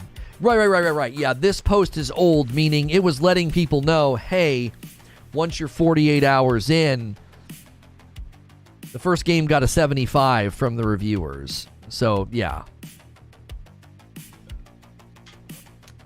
So again, just so we're clear, you can preload the game right now on any platform. If you're playing on a console, you can play at midnight going into the 4th. Okay? If you are playing on PC, all of the times you see on this map, I'm hiding Australia, sorry Aussies, you can play according to the map. Okay? Let me go over here since we don't need to see that box anymore. Okay, there you go. So, if you're playing on PC, all these times matter to you. If you're playing on console, none of these times matter to you at all. They don't matter to you one lick because you're playing at midnight your local time. Okay? Everybody can preload right now. When you get in is different depending on whether you're PC or console.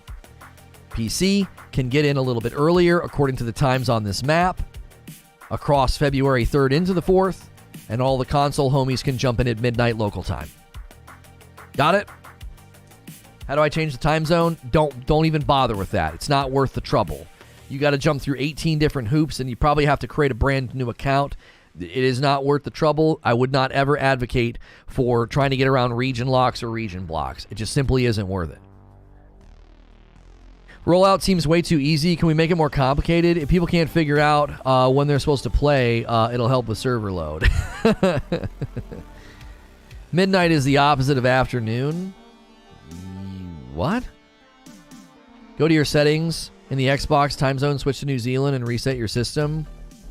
I would not advocate doing that, and it's never that. No, it's not that simple. Switch your time zone so you can play some garbage ripoff remake a couple hours early. Jiminy Christmas, you're probably really fun at parties. I agree, there's room for media that isn't earth-moving. Dying Light is like many horror movies. It's a fun time, it's not thought-provoking. Dying Light 1 was cheesy, but it had great gameplay and atmosphere. Yeah, I mean, the Metacritic scores of Dying Light 1, it got a 75 from the Metacritic reviewers, and it sounds like it's landing in the 7s and the 8s again. I just, that isn't surprising, right? That's not surprising. No guns. Yeah, the game doesn't feature a lot of guns. That's the kind of game that it is. You know what I'm saying? Like, when I play Tomb Raider, there's not enough jump ropes. Like, that's not a valid criticism. Like, you're just, a game sets its stage for what it wants you to do in the game with the combat, with the mechanics, with the weapons, with the logistics, and if you feel like something is missing, that's fine. Don't play it. But that doesn't mean it's a garbage ripoff. No guns. Timer in the Darkness. Dying Light 1 was great. How do you know this game's not great? It's getting 7s and 8s. The first game got similar scores. Most of the criticisms from the reviewers focused on bugs and glitches. They did also focus on a boring protagonist and story, but many people said the first game also had a pretty ho-hum story. And they're all saying that the gameplay kind of helps it. Okay, stupid, it's blanking trash, you idiot. Like I said, you're really pleasant at parties. You're not allowed to hang out here. Like, sorry. Our environment and culture is too pleasant for people like you. You're an unpleasant person. Just go somewhere else. It's Dying Light. Don't reinvent the wheel. Just make it ride better. Yeah. Guess someone's home from school today? Yeah. The learning at home programs are really flooding the channel with a lot of, I bought the first game and pre-ordered the second game to kill zombies and jump on buildings. No one's buying this for a compelling, thought-provoking story. That's what I'm saying. That's what I'm saying. Like, who thought this was going to be an earth-shattering game? It's a zombie game, man. It sounds like they made a good zombie game. It's got some polish that's needed. The day one patch may smooth some of this out. You know, some of the ongoing reviews might shift in the next couple of days. We just rolled over the sub count again. 11.3. We were like 11.1 just yesterday. What the frick is happening? Just because some guy at IGN gave it a 7? I don't understand. Are you saying that the 7's too high or too low? PC Gamer gave it an 84. Some guy gave it a 6. GameSpot gave it a 6. So we got a 6, we got a 7, and we got an 84. You know what I mean? You're a cool dude. Thank you. Yeah, bugs can... Listen. Let's be real about something here. I am not going to excuse a sloppy launch, but I've said this before. All is subservient to the content loop. All. You must worship and serve the content loop like it's a god. If you don't, you will be judged harshly for it. Bugs can be fixed. Glitches can be polished. Bad gameplay is bad gameplay. And all the reviews said the same thing. The one guy's like, yeah, even after I was done, I wanted to go back in and do more stuff.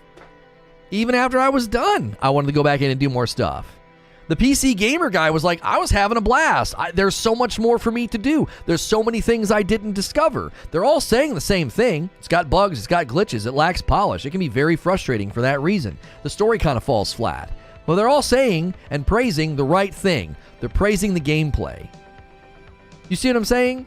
If you praise the gameplay, you have my attention. Because I can get over a boring story. Because, to be quite honest, I'll be honest with you. Unless it's at the par of like Horizon Zero Dawn or God of War or something, unless you're at that level, I don't really get that invested. Do you? I mean, come on. When you played Dead Island or Dying Light or any of these games, did you get that invested in the characters in the story? No. What about Left 4 Dead? No. Why? You're just killing zombies. That's what you're supposed to be doing. I really connected with Greg. He died in the second level screaming and gurgling. It was magnificent. It touched my soul. No, that's not what it's all about. The gameplay. If I'm playing a game like The Last of Us or Hellblade or something that's narratively driven, then sure. But they're all saying, listen, man, gameplay and content loop is solid here. The protagonist is kind of boring. The story's kind of bleh. But who cares? You're going to do more running, jumping, kicking, and slicing than you are standing around being gripped by a story. Primarily, what you're going to fill your time with is gameplay. The story of Overcooked 2 is not compelling enough for me to really enjoy the game. Yeah, the Onion. The King Onion's just not, he's not believable. That's all I'm going to say. All right, listen. You play Overcooked all you want, but that king in the shape of an onion, he just isn't believable, okay? I find it to be very, very cliche, and it's food character tropes from the bottom to the top. It's so stereotypical, super unbelievable. Overcooked is just one of the worst stories ever, truly. This is satire, folks. I don't expect... Depends on the game. I just don't think anybody goes into a game like this expecting some gripping, award-winning, Oscar-worthy story. It's just not the point. It just isn't the point. It doesn't mean... I don't want to excuse bad writing or bad voice acting. That's not what I'm doing. I'm saying that's not cause for, like, throw the game in the bin. You see? I'm going to go watch some of the reviewers and co-op gameplay. It's been a pleasure watching the stream. Peace. Thank you for stopping by, Funk. If you guys have enjoyed today's stream, there's a variety of ways to show appreciation. Click the like button. Make sure you're subscribed to the channel. Take the poll at the top of the chat. You know. So you're saying Overcooked is overcooked. Get out.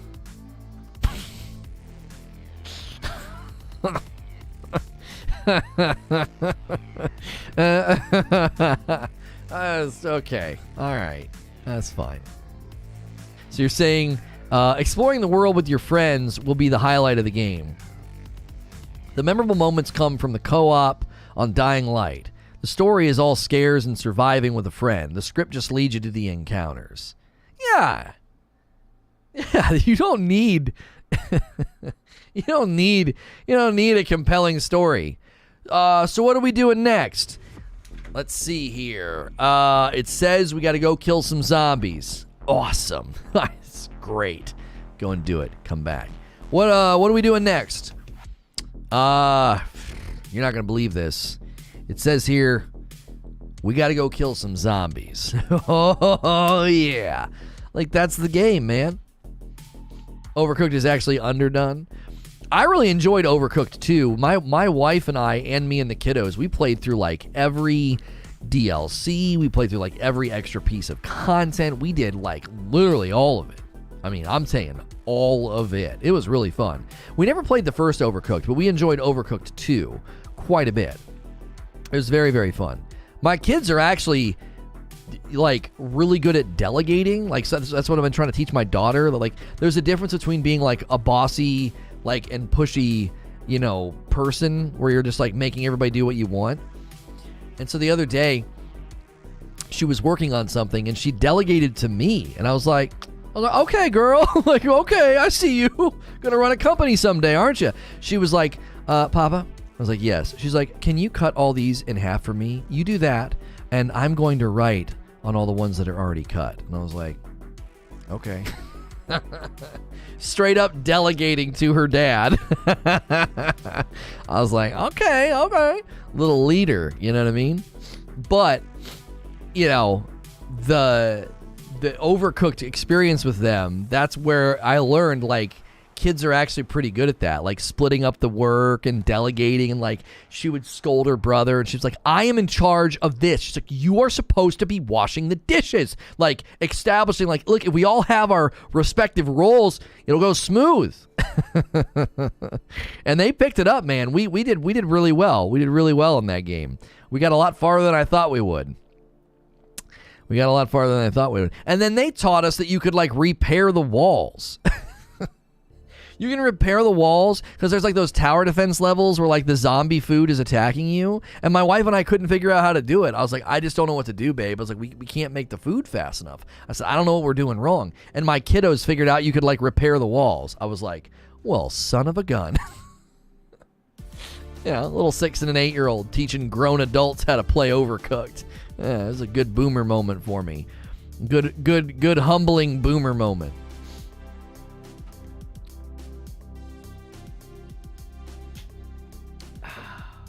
Any reason for the Deathloop plate behind you? I just hadn't been up in a while. I just cycle them through, They sent it to me. They sent me 3 Deathloop plates.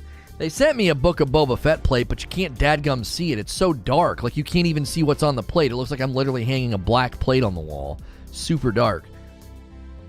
Top-rated zombie movies, also, it's not like they set the world on fire. Yeah, they all have 7 5s, 7 6s, and 7 9s. Zombieland, Grindhouse, Shaun of the Dead, Dawn of the Dead, Night of the Living Dead. They all have 7s and 8s. 7.5s and 8s. Yeah, like that's just normal. That's normal. I don't know. I wouldn't expect otherwise. I would not expect otherwise. They're not setting out to be groundbreaking, That's not what they're setting out to do. Did we post an update today? Oh, we did. Ooh, there we go. Oh my gosh. that little channel is humming, creature. It's humming. If you like really quick updates, like if you subscribe to lots of different channels on YouTube and you like really quick updates that are like 4 minutes long, we have a channel that's all it is. It's called SNTR Updates, and boy oh boy, that channel's doing very well. Little teeny quick updates. Yo, Mumphy coming in with a brand new membership. Love to see those new members. Enjoy the dope badge and emotes. You are dope and deserve dope stuff. Thank you so much. Don't forget, when you're a paying member, you get increased access in our Discord. We have a separate channel, a larger channel too, called Split Screen, and I do shoutcasting and news over there, like esports news, industry news. And if you're a paying member, you can do an I Can Cast Anything challenge. You can submit something for me to try to shoutcast. Last week, I had to shoutcast somebody teaching you how to solder wires. So if you're a paying member here or a paying member over there, you can submit those challenges in our Discord. Do something like, thank you. YouTube sends me here every day at some point. I appreciate that, Ghostface. Yo, Jake coming in, renewing that membership and getting a purple joystick. There you go. If it's purple, it's healthy. Thank you so much. Did we feed the algorithm? We put a lot of effort into a lot of different channel types, and they're all doing exactly like what we want them to do. 7 months already. Thank you, Jake. I don't know why it let you do it twice, but thank you so much, Jake, for hitting that renewal announcement at the bottom of the chat. Any more updates? We read through all the reviews of Dying Light 2. We not read through them. We read their summaries. We read IGN's, PC Gamer, The Gamer. I think thegamer.com is one of the best sources for gaming news. It's one of the few sites I think they do a very good job. They seem very balanced in their coverage. GameSpot and Eurogamer. We read all their various reviews. The topic of today is Dying Light 2 gameplay leaked. Well, not gameplay leaked. It's like the full games are out there in the public, in view of the public. Retail versions of the game hit the public early, and the warning from Techland is don't play it until you can get the day one patch. Do not play it until you can get the day one patch. What is this? Why am I not getting notified from the website about a coffee order? I'm getting a PayPal notification instead. Somebody ordered a dark roast and a Frickmas blend and cashed in on the discount. I don't know who this is because I didn't get a notification. I didn't get a notification from the network. Have we been getting coffee orders and I've not been shouting them out? Well, you can get fricked in February. You can use code GETFRICKED and get 20% off our holiday blend, the Frickmas blend. We're moving through the inventory. It was our most popular flavor. In November and December, and it will not be available after February. So you can get a nice discount as we move through that inventory this month. Get fricked in February. So use code GETFRICKED right now at rageousroast.com or use the coffee command in chat. I'm checking right now to see if any more orders have come through. Our alert system may be busted. I'm supposed to get alerted with an email when people order coffee. Let me hit refresh here. I don't understand why that PayPal thing just came through. That must have been from yesterday. This must have been from yesterday then, because I don't have any orders to print right now at stamps.com. So yeah, that must have just been a delayed payment for some reason. So our alert system is probably fine. It was just, I don't know. The IGN video review on Dying Light 2 shows a lot of bugs. Oh, does it? Are they showing off a lot of the bugs? That's unfortunate. That it's so weird. I guess the day one patch wasn't ready. Do you know what I'm saying? Like, it seems like it wasn't ready. It's like, well, you know, you couldn't get it out to these guys. I tell you what it is. I can't buy your coffee. Your website couldn't confirm my address. If you want to get in the Discord, Creature can help you out with that. He can help you.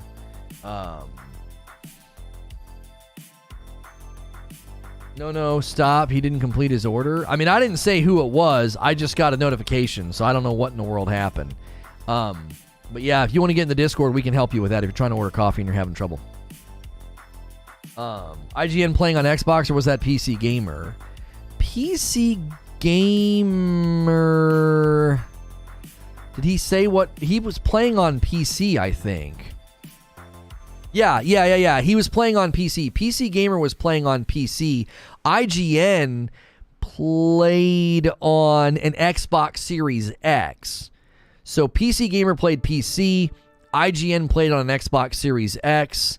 I don't know A PC code was provided by the publisher for this review. So the Gamer.com played on PC as well, and the Gamer was far more critical than PC Gamer was.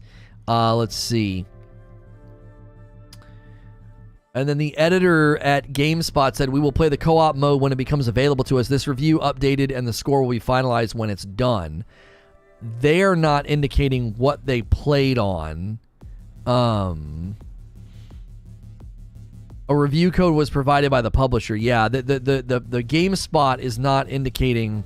Maybe they indicate in the beginning where they played. No, they're not saying where they played. Eurogamer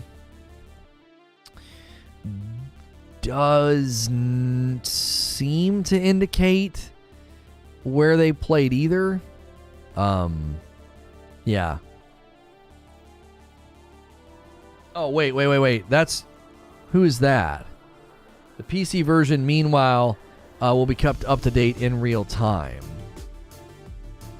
Yeah, but that doesn't mean... Again, that's after it's out in the wild and receives patches. That doesn't mean that the...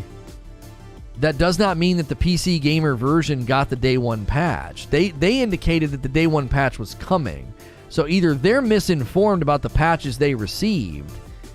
PC versions are current. That's a presumption, Eugene. You're reading that out of context. It says, Techland said it would add over 1,000 fixes improvements via updates over the past 2 weeks, and that another 1,000 tweaks would be included in the day one patch within the next few days. The PC version, meanwhile, is being kept up to date in real time.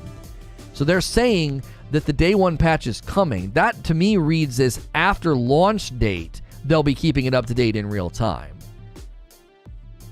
PC Gamer didn't say that. It said they received a handful of patches. The build was patched twice during the week I played. I expect there will be a day one patch as well. You see what I'm saying? So either PC Gamer is grossly ill-informed, or they weren't receiving a day one patch. There's no day one patch for PC? Then PC Gamer is not informed properly. We don't have anything that contradicts what they're saying, other than what you're reading from that article. But again, that PS5 also got some patches, but not the day one patch. Right. Yeah, I don't know. That's what I mean. I don't want to read too much into what you're reading. That quote about the PC version will be kept up to date in real time is talking about a future, not the present. It's not talking about the ones that were sent out either. I don't know. We need Techland to respond and say whether or not they were giving these people the day one patch treatment while it was out. Ouch. Popped my ankle. It felt good, but it hurt at the same time. I'm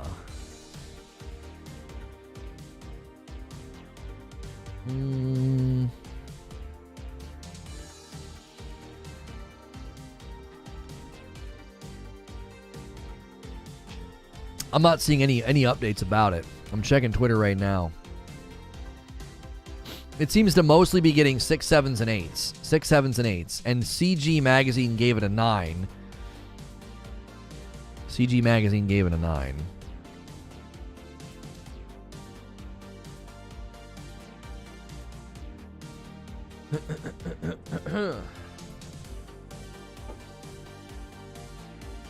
Hair on point today, dog. Oh, thank you. Thank you. I tried something a little bit different with it. It was out of control yesterday. I couldn't control it. SNTR foam rollers are up next. Roll those ankles. Raid. Put user in timeout. Yeah, you're raiding by yourself, apparently. It's not much of a raid. If I were to buy the game on PS4, can I upgrade to the PS5 version for free once I switch over? Dying Light says, yep, it's free. Our business is based on making a good game, not on forcing people to pay more pay for more FPS on their brand new console. Is that real? Is that real? It's a one-man raid. Yeah. It's a one-man raid. Otherwise known as spam. Otherwise known as spam.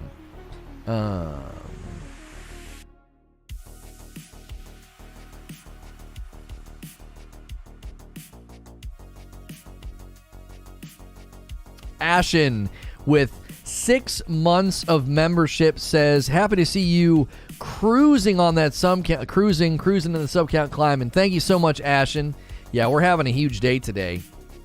Really appreciate the amazing turnout. All the new subs, just monumental. The one-man army, yeah.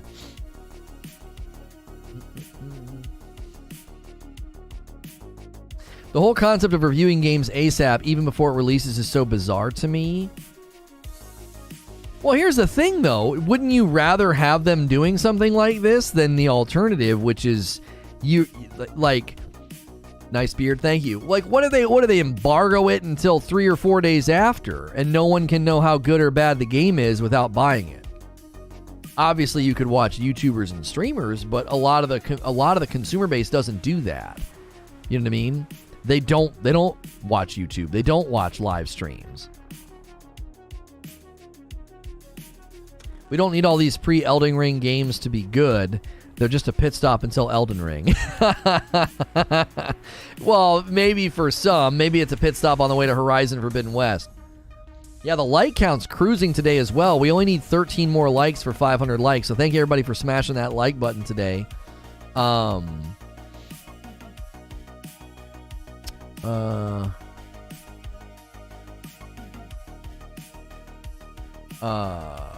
First game was 75 and was beloved by the community and heavily supported.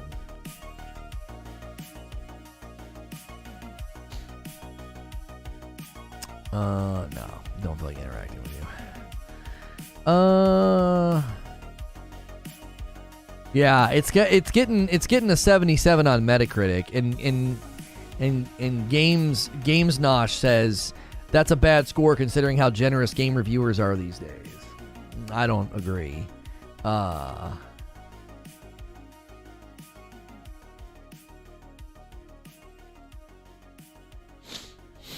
Let's see. Yeah, there doesn't seem to be any more reviews coming out. The only new one I saw was one from Games Radar. I'm sure the devs would like if the reviewers would mention if their copy was pre or post patch version. I restarted Horizon Zero Dawn today. Going to try and get through it before the new one. That should be fun.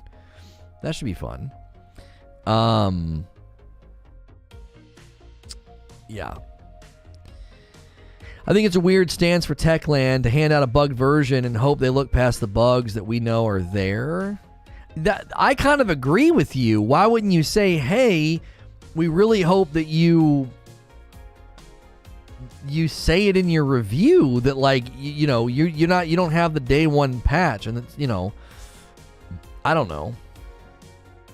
Game Informer has one. It sounded like Game Informer was, being maybe a little bit overly strong in their praise. Game Informer on Twitter. Dying Light 2. They did TBA on Switch. They don't seem to indicate where they played it.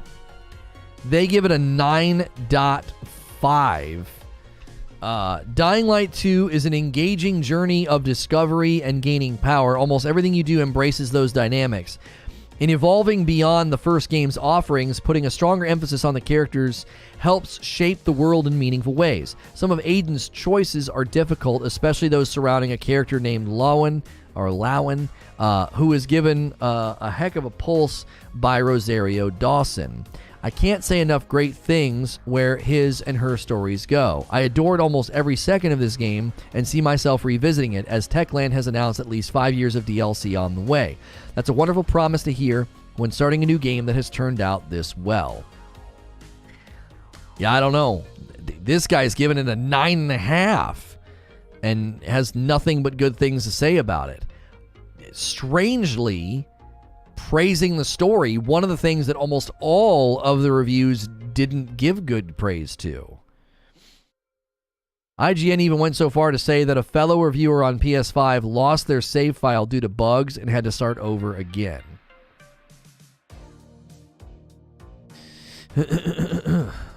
GameSpot released a video. Yeah, I'm not going to be going and watching all these different videos.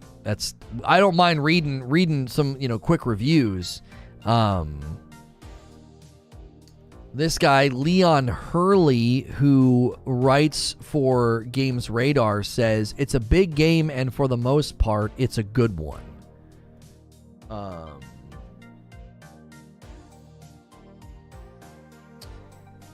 Joseph Staten says, hey folks, in November I said we'd have a roadmap, a Halo Infinite update on our seasonal roadmap, co-op, and the Forge in January. We need more time to finalize our plans so we can share something with you can rely on. This work is a top priority, and we'll have an update as soon as we can. That was yesterday. So they're basically saying we don't have anything to say right now. Man, they're having 343 is having trouble. They really, really and truly are. XQC laughing at this scuffed Rainbow Six broadcast is really good.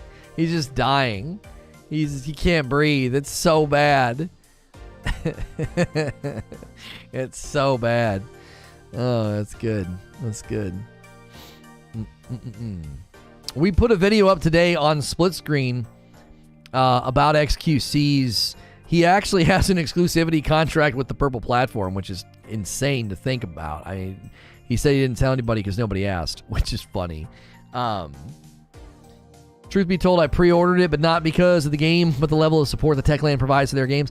I talked about that this morning, that I believe that they've earned a lot of trust with the community with how they treated Dying Light 1, for sure. Tells me no Forge and co-op season 2. Yeah, that's worrying. That's worrying that they're like, yeah, we want you to be able to have reliable information, so we don't have any information for you right now. Okay. All right. I guess a little. I guess you don't have anything, you know.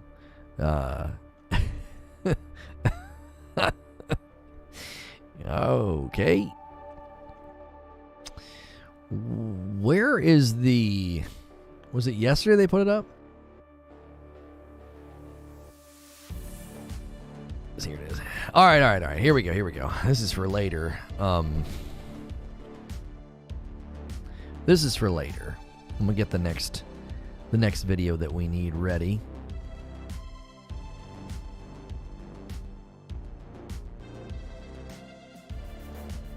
Okay. You're on a need-to-know basis right now. What's up? AKA Ice Cream Guy? Ice Cream Guy? What? I don't... What are you... Who are you? You got time... What? We timed him out? Oh, you keep saying the same thing. Sup, buddy? Hi, my buddy. What's up, my buddy? What's up, my buddy? AKA Ice Cream Guy, my buddy. What are you even talking about? I swear, when we have really big days on YouTube, we get some of the weirdest chat behavior ever. Teddy's like, settle down. Dude was stuck on repeat. Yeah, we got that one-man raid a little while ago, whatever the frick that was about. Someone's spamming like crazy. What's up, my buddy? He's been here before. Yeah, his name is... I recognize his name. Let me see how old his account is. Yeah, I mean, he's had his account for 4 years, so I don't know. I don't know what he's doing. I'm not sure. I'm not sure what's going on there. I'm not your friend, guy. With a lackluster campaign that offers little to enjoy in the way of drama, some serious performance issues, which we hope will be patched day one. Mantis quoting another one there. Golly frick, the search on this video today. So many of you found this video searching probably for Dying Light 2 gameplay. The full game is quote-unquote leaked because the retail version is in circulation. We spent time reading through a bunch of the reviews. The Techland has said to not play the game before you can get the day one patch, and it seems the reviewers were playing a non-day one patched version, as they highlighted one of the main problems with the game is bugs and crashes, which are to be addressed in the day one patch. Also, one of the consistent complaints about the game is that the protagonist and the story is not that interesting. But the corroborating fact between all the reviews is that the gameplay is good. Even people that said, it was a frustrating experience or a bug-riddled, experience or whatever, they were going back in and playing again and putting more time into the game. So you were searching for gameplay. Great stream. Have a great day. Thank you. If you've enjoyed today's stream, man, smash the like button. Make sure you're subscribed with the bell button. I'll be in your sub feed all week doing talk shows like this, variety gaming news coverage. A lot of people treat me like video game radio because I am safe for work. You can throw me on in the background of your day. So we appreciate you being here. If you want to support the channel directly, you can hit the $ at the bottom of chat, and that offers you a way of supporting the channel beyond subscribing and hitting the like button, because subscribing is totally free. It is totally free to do. Cyberpunk got 10 out of 10 with bugs. I mean, I don't know.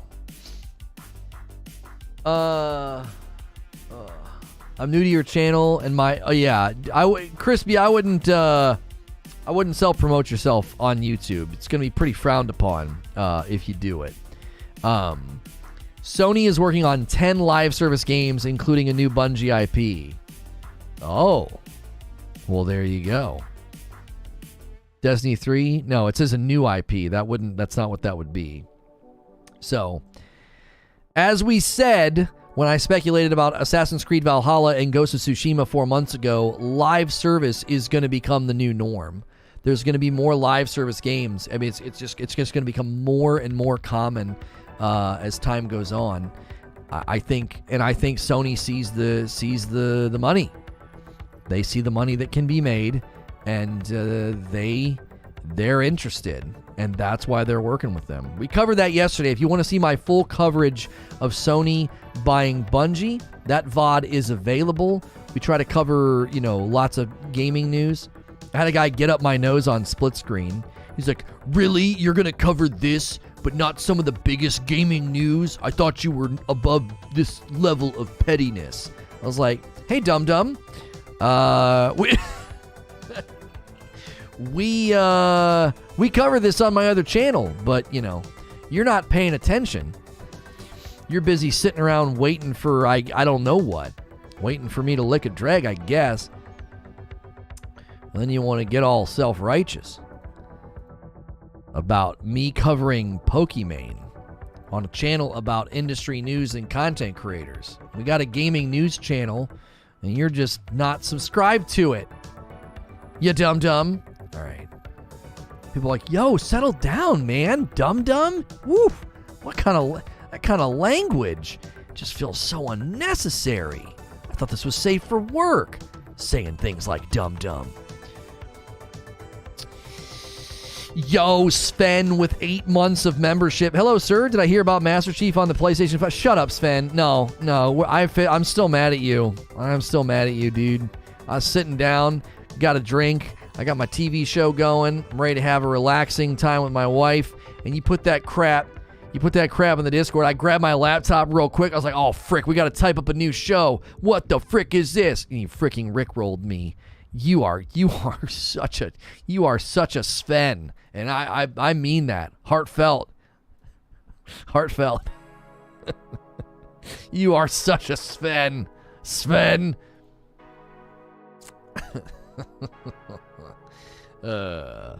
Looking Dreg sounds like an OnlyFans thing. Yeah. That's what I should do. I should start an OnlyFans called Dreg Liquor, and you can, you know what I mean? You can pay to see me lick dregs.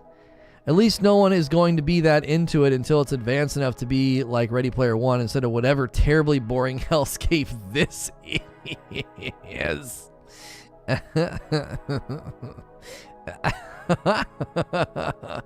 That's good. Weakest bait ever and you fell for it? I mean, it was a tweet. It was a well-done picture. And so I was like, what the frick? How are they pulling this off? Right? We're getting an OnlyFans finally? Oh, yeah, it's finally happening. Hey, we hit 500 likes. That's amazing.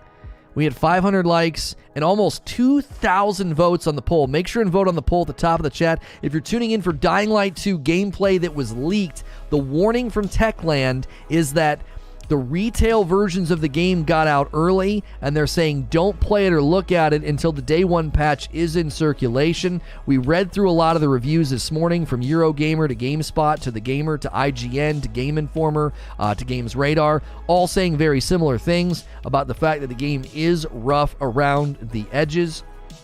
And but the gameplay is generally being described as good and enjoyable.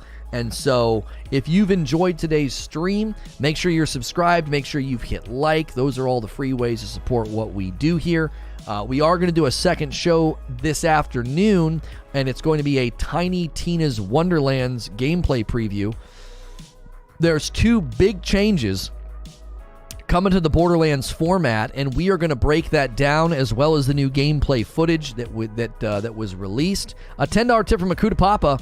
How do we reward Sven for an amazing Rickroll? Oh, whatever. Yeah, tip me money. I'll tell you.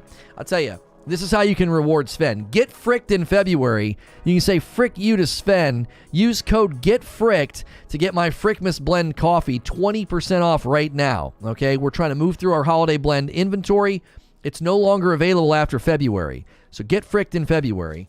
This is not a sponsor. This is my coffee. We have a light roast, a dark roast, and we're moving through the holiday blend right now. You can order the light and the dark roast if you want, but if you order the Frickmas blend, you can get 20% off. We haven't had any coffee orders today. We had 18 orders yesterday. So who wants to be the first person to get fricked right now? Use code GETFRICKED at rageousroast.com or use the command in chat.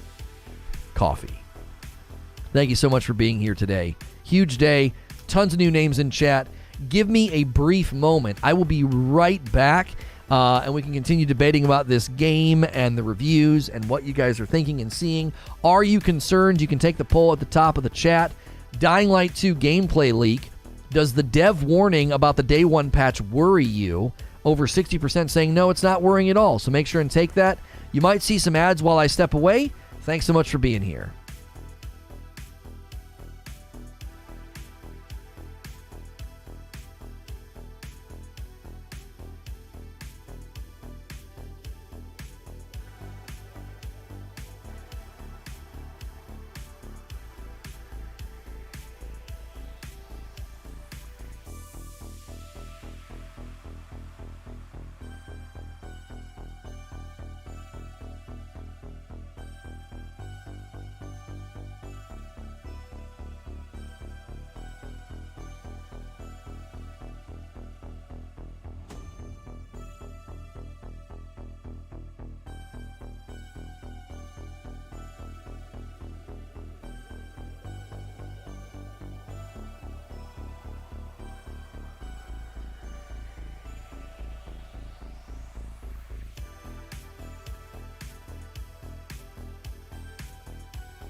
Okay.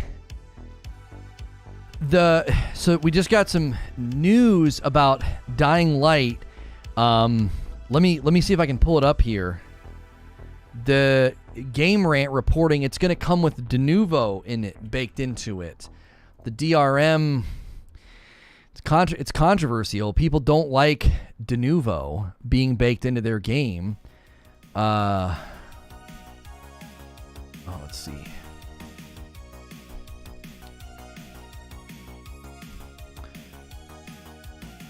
Okay. Dying Light 2 will come with controversial DRM software Denuvo. It's fair to say that the majority of gamers are probably not keen on DRM, but it's something that players have learned to live with as some sort of necessary evil. Studios and publishers obviously have a vested interest in protecting their IPs, but that doesn't mean the fan base is happy about it, especially when it comes to causing issues. The Denuvo anti-cheat software is notoriously controversial, often being the culprit of many new releases running less than optimally. Unfortunately, it has been confirmed that Dying Light 2 Stay Human will feature the DRM tech.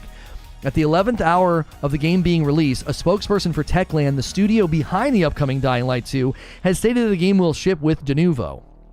In a post on Steam forums, a user uploaded a screenshot from Imager, which showed a reply from the developer to the inquisitive user, which clearly states that it will be using the anti-piracy software. Since then, the Steam page for the game itself does show that it does incorporate third-party DRM, which is bound to be disappointing to some fans. For those who are perhaps out of the loop, the reason some may be upset about Denuvo being included in the game is down to numerous instances in the past which the games have been known to run poorly with lower frame rates. Excuse me. Titles such as Star Wars Jedi Fallen Order have since removed Denuvo, as have the likes of Shadow of the Tomb Raider and Crysis Remastered. All developers involved updated their releases after the fact, which eventually removed the anti-piracy software. Whether this is something that Techland will do to Dying Light 2 remains to be seen, with Ubisoft saying that other third-party software is what causes PC stuttering rather than Denuvo. It looks as though some are keen to keep it in circulation, particularly for AAA releases. Not to mention the studios that make the games themselves are keen to make sure their product isn't pirated. A response on the Steam forum discussion says that, quote, over 1,500 people have spent a lot of time and effort making this game, and that including Denuvo is a way to offset the piracy issues that the first game had.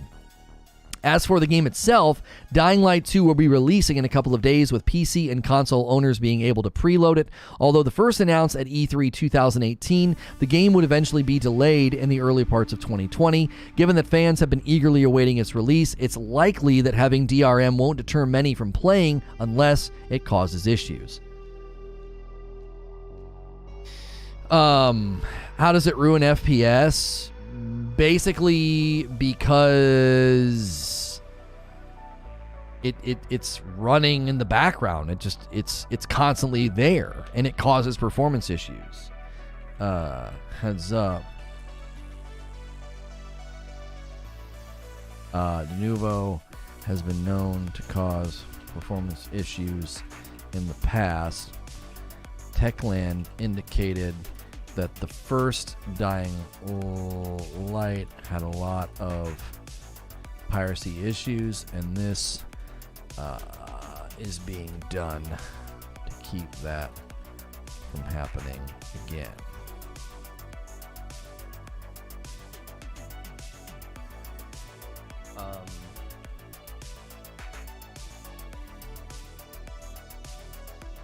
All right, so I'm tweeting that. Heads up, Denuvo has been known to cause performance issues in the past. Techland indicated that the first Dying Light had a lot of piracy issues, and this is being done to keep that from happening again. So I'm just tweeting that out. That is, that might deter some people. That may deter some people.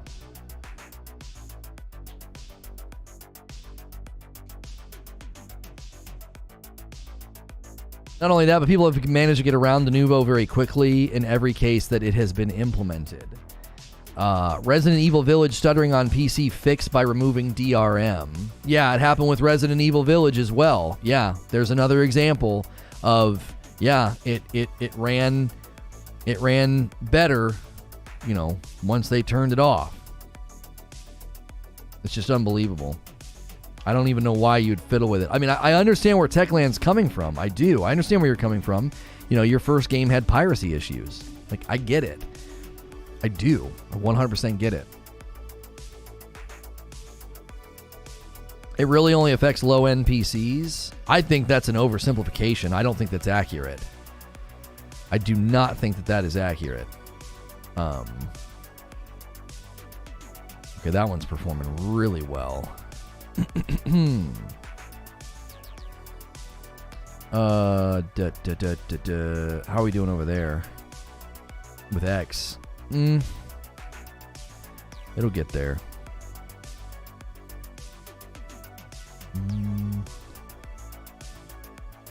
Okay. Doing a lot of different things today. Doing a lot of different things, covering a lot of different things. All of our channels doing well. So if you're supporting our other channels, whether it's SNTR updates for the quick 4-minute uploads, or you're supporting Split Screen for industry news. Apparently, the surprising news is that XQC does have a contract with the Purple Platform. So we covered that this morning over there. If you want the full details, make sure you're subscribed to Split Screen and watch that video. If not, we'll send you over there this afternoon when we're done for the day here. We'll be switching to the Tiny Tina Wonderlands gameplay preview here in a little while. I just got a Mavix chair, the M7, and I love it. Man, I can't. I think I need to approach them again, because when I last approached them, we only had about 5,000 subs over here, and we've since over doubled our sub count. So I may approach them again and say, hey, you know what I mean? Apex 2 news. There's no Apex 2 news. Apex Legends Season 12 starts next week. You no idea who he is?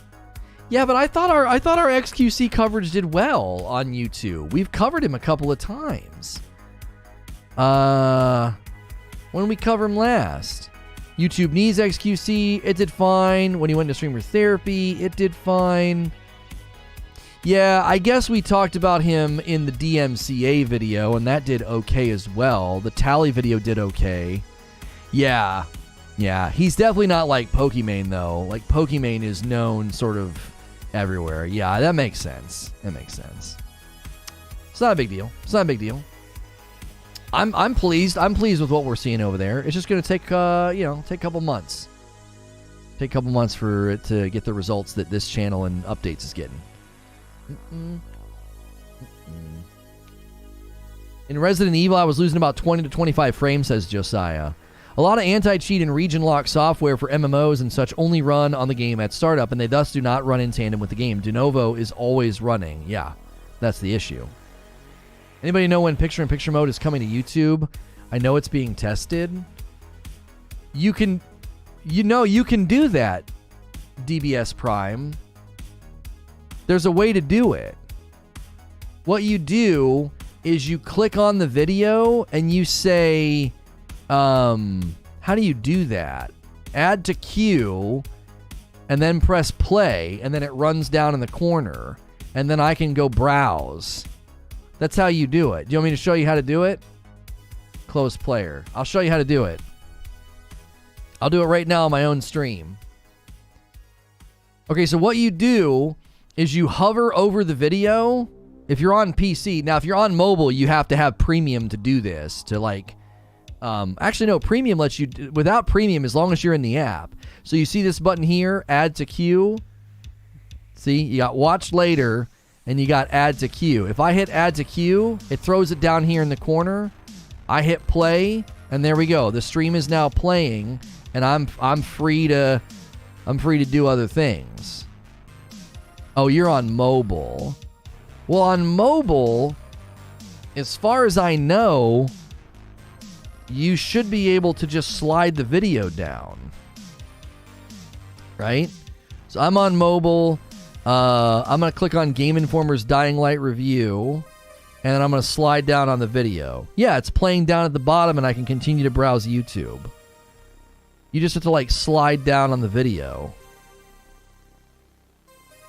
You can't go to other apps. Oh, you need YouTube Premium for that, DBS Prime. If you want background playing ability, you need YouTube Premium. YouTube Premium gives you no advertisements. You never see an ad. You can minimize the app and it'll still play.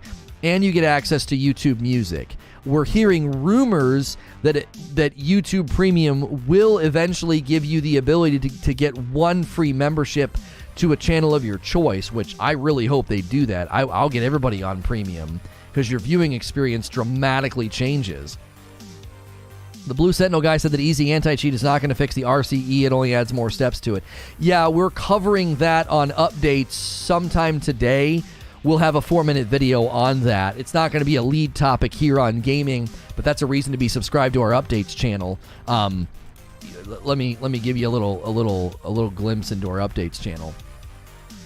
So our updates channel looks like this. So if you're looking for very, very quick industry news, here, let me turn the top banner on. When I run the dark mode extension, it turns the top banner on. So this is our updates channel, and it's, we'd love to see this hit about 10,000 subs, but it's really, really quick little 4-minute news segments. So whether it's Bungie bought by Sony, Elden Ring's new area, you guys didn't see me cover this, the Zelda Breath of the Wild 2 leaks. You've not seen that video yet, because I didn't cover it over here on gaming. So you should be subscribed to the updates channel, because we're starting to put content over there that doesn't land on this channel. Okay? So if you're looking for my coverage of like the possible cheating problem with Elden Ring at release, that'll hit probably sometime today. So make sure you're subscribed to updates. I'll use the command in chat. Because this is a live show, talk show, long form, every day. You can watch live, you can watch the VODs, but man, updates, that channel should be sitting on 10K subs right now, because I mean, a lot of you guys would probably benefit from getting those little short videos in your feed, because we can't cover everything on this channel, but I can certainly slam out quick 4-minute videos for you over there. So youtube.com/SNTR updates or SNTRupdates.com will get you over there. So be sure to support that channel as well as this one. Who's going to buy Dying Light 2? I mean, I was considering buying it and playing it for like an hour on Friday just to show it off to you guys. After the response today, I think I would worry that by the time we get to Friday afternoon, no one's going to give a frick. You're going to be able to see so much gameplay and reviews today, this evening, and all day tomorrow. I don't know if it's going to be worth my time, to be quite honest. Sub just now. There we go. Maybe it isn't YouTube stopping you. Maybe it's your country's laws. I don't know what you guys are talking about. Are they trying to do something? YouTube Premium also benefits the creators. The more you watch someone, the better for them. Yeah, that's true as well. That's true as well. The more you watch, the better for the streamer. That's right.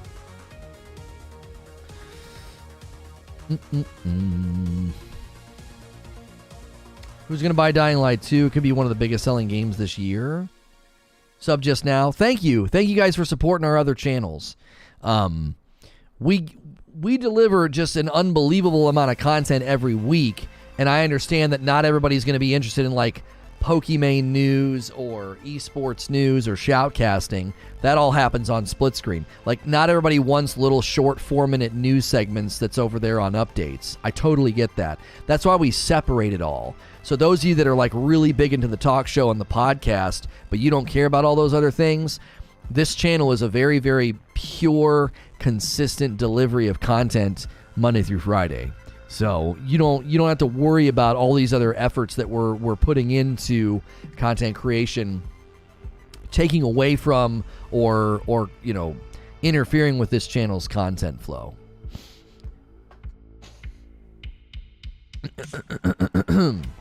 We're also gonna have a channel very soon for you that if you're interested in like really quick gameplay of indies and other titles that we just can't feature here, that will be available very soon as well. We miss doing that for you guys. Like, hey guys, here's the first 15 minutes of this game. That is something that'll be available soon. Yeah, and the Bloodborne PlayStation 1 demake is available if you want to play Bloodborne and have it look like a PlayStation 1 game. I moved from Spotify to YouTube. Yeah, somebody asked about our Spotify episodes. There was a bit of a break in them getting posted. That should be fixed relatively soon. We've been working on a lot of different things, and so the Spotify episodes fell behind by like a day or something. So, checking to see any more news. How to play Dying Light 2 early is the question on this article. More than likely, they're going to address the fact that it's available early in a lot of different places because of retailers putting out retailer versions early. That's what we talked about today. Techland basically saying, Techland revealing that you shouldn't play it until the day one patch comes out. Gonna check out Warm Snow. I might, even though it's a little old. Even though it's a little old.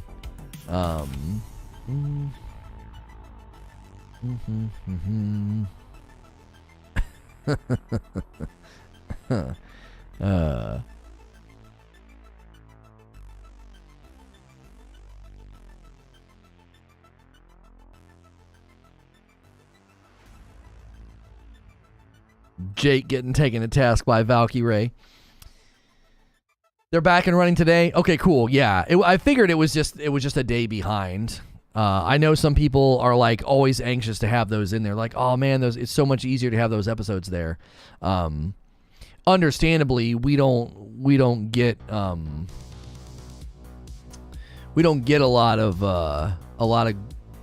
lot from our audio only stuff, and we're hoping that changes. For those of you that consume the content audio only, that's really, really helpful, because then we can start to kind of court and approach advertisers. Oh, you were testing something. Okay. Nice gameplay. If you're looking for gameplay, the title of the stream is that there was a gameplay leak. I didn't say that I was going to be showing leaked gameplay. It says Dying Light 2 gameplay leak. There was a gameplay leak. The full version of the game, retail version, is available, and the thumbnail says warning. Like, Techland is warning and saying, you don't want to play it or watch it early. Wait for the day one patch. YouTube should definitely give a free membership if you have premium. That'd be amazing. It'd be so freaking amazing. We're trying to hit 500 members on this channel. I don't know how many we need right now, but I'm telling you, we would blow past 500 members if they had that feature. Let's see. Yeah, we're at 445. We can't shake the mid 400s right now with our member count. We're stuck in the mid 400s at 444, 445, 444, 450.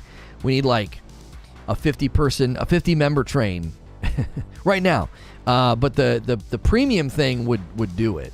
I guarantee you it would. It'd be super helpful. There's a demo on Warm Snow, FYI. It came out on January the 18th. So what we're going to try to do with the project, where you can like get a glimpse at like new games, like the first 15 minutes, obviously we want to fill that channel with like brand new stuff as those games launch, because I can't cover that stuff here. You know what I mean? But it did look really good. Like good enough that I kind of wanted to go back and play it, even just for 15 or 20 minutes. So yeah, I listen in the morning when I'm opening the shop I work in. Well, I appreciate that. It'd be dope. Yeah, gifted memberships are supposed to be coming this year. I would love it if it was sooner. I told my buddy that I'm cutting him off from the coffee unless he becomes a member. Well, there you go. Don't forget, we're doing the sale on the Frickmas, on the holiday blend. You can get fricked in February. Use code GETFRICKED to get our holiday blend 20% off. A bunch of it sold yesterday. Thank everybody who did that. Gifting subs and having a more apparent button to sub would go a long way. Yeah. The poll went crazy today, close to 1,900. Yeah, if you've not voted on the poll yet, let's see if we can't get 2,000 votes on the poll. Usually, I think our record is like 1,000 to 1,500. If you haven't voted at the poll at the top of the chat, cast your vote. Let's see if we can hit 2,000. We surpassed 500 likes, which is really good. It's harder to get likes. I think when they hid the dislike counter, I think it had an unintended consequence. That that less people are clicking the like button.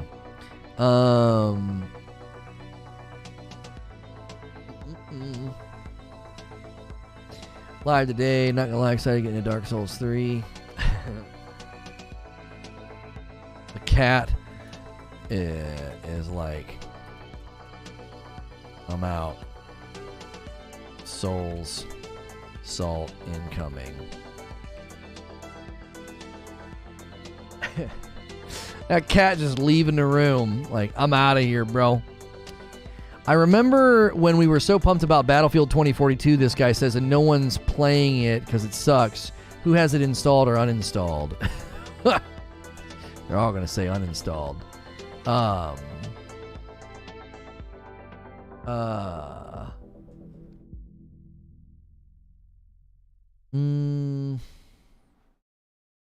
Sony comments on Bungie.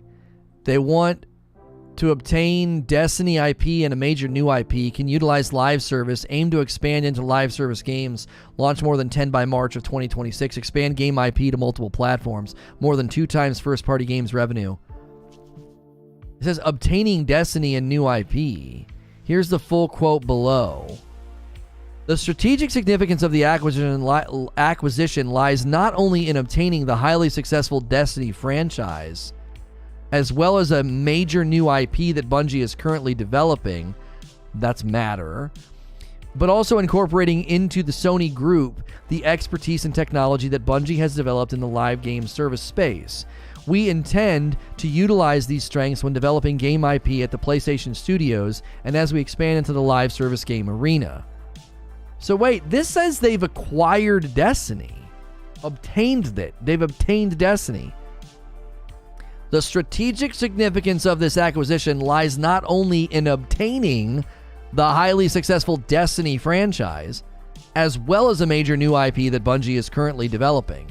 How does that jive with the fact that they're independently, they're still going to function as an independent studio developer? That doesn't sound like that. It sounds like Sony now owns Destiny.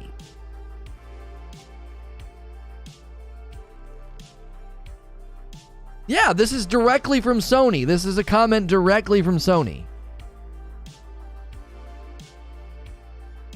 They've obtained the Destiny franchise for the $1 billion that they spent. They bought the company. It's wordplay. They do own it, but Bungie runs it. Yeah, all that Bungie-isms from yesterday about how, oh, we're still independent. We're still independent. Oh, yeah? Yeah? Whose pocket are you holding?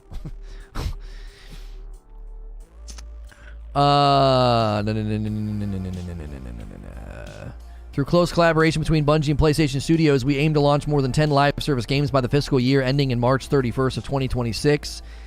That's fiscal year 25. In addition, we view the deployment of our game IP on multiple platforms as a major growth opportunity for Sony, as been evidenced by the successful of the PC versions of God of War and other first-party games. Through this acquisition, we intend to acquire new users and increase engagement on platforms other than the PlayStation, which will enable us to significantly advance our long-term growth strategy of further expanding the ecosystem of our game business. Catalyzed by the acquisition of Bungie, we intend to accelerate the growth of our first-party game software revenue, aiming to more than double the current amount by FY25. It's a long leash, but still a leash. They're a child with a really long leash and a level of freedom until they mess up. Yeah, well, Sony owns Destiny, so...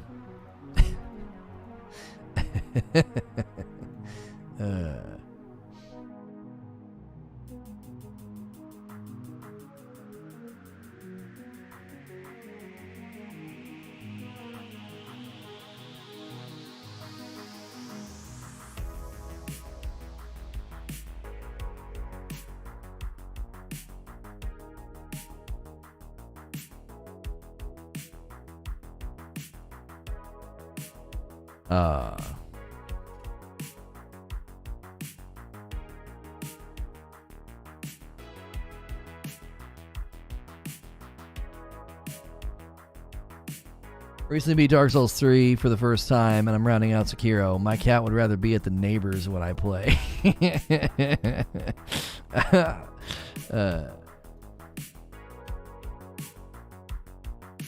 y'all talk Battlefield 2042 today? I mean, a little bit. Teensy bit. I mean, the earnings call is just not good. Just not good.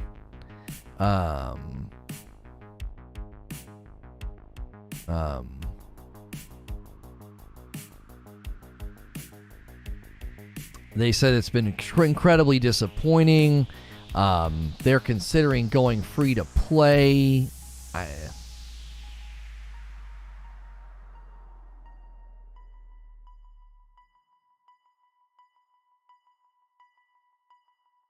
To me, this shows the desperation of Bungie. They were so it's only us, and Sony replies with, hold my beer. I don't see it as desperation. I see it as they needed capital. That's what I see it as. They want to expand. They want to double their employee. Not double, but they want to come close to doubling their employee. They want to put a studio in Amsterdam. You know,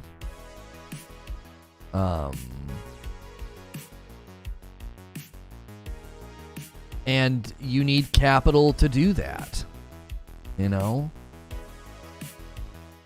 it's you can't expand and launch studios and do all these other things if you're, you know what I'm saying? You have a very successful IP. Like, make no bones about it. Like, Destiny is extremely successful and makes them a ton of money.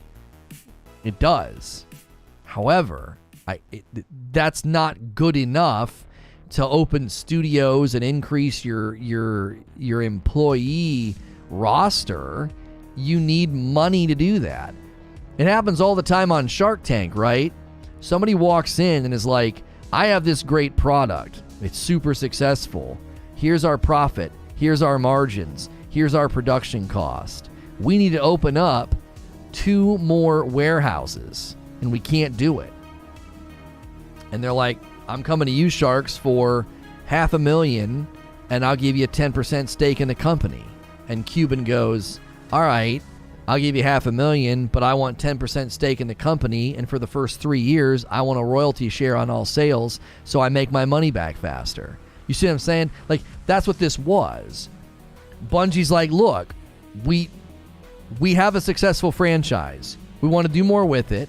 We want to do TV shows. We want to do all kind of stuff with it. Not only that, we would like to make another game and get another games and get other avenues. We need to expand our staff. We want to put a studio in Amsterdam.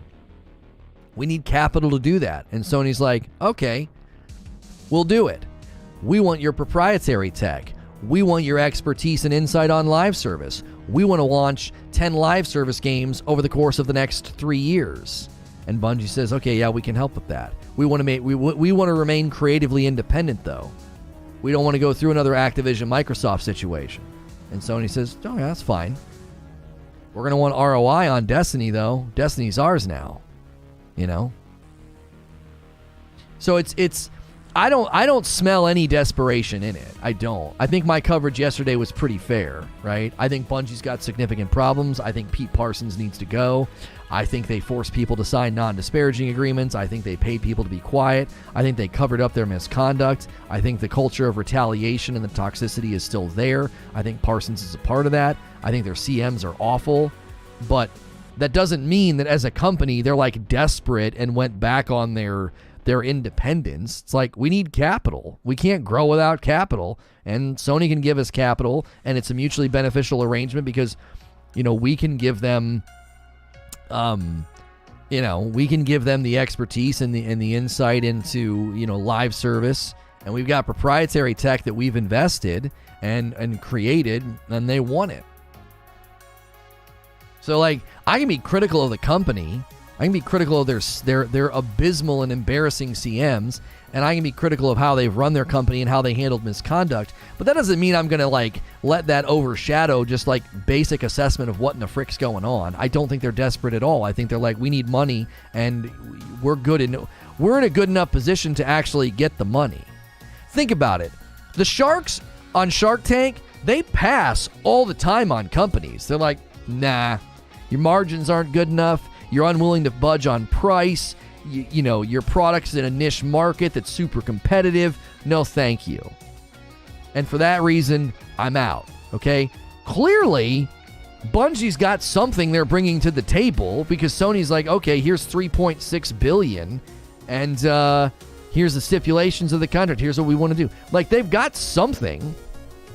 They got something going on in their corner. They courted Sony. It's like when somebody successfully courts one of the sharks. They got something. Proof of concept, a successful business, a good funnel of production, whatever the heck. Bungie brought something to the dance floor. Not for $3.6 billion. Oh, it's definitely not temporary. No, I don't think so.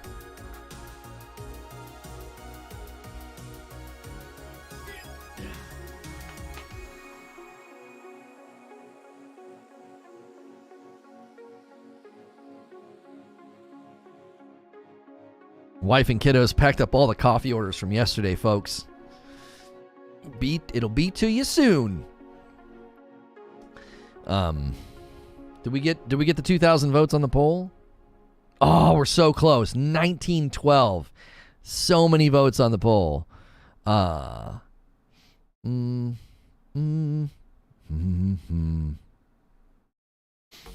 just know it's gonna eat this up. I give you the future, a rave in the metaverse, only rivaled by paint drying and watching grass grow. My tweet about the rave in the metaverse is getting some traction for some reason all of a sudden. I don't know why. That's funny.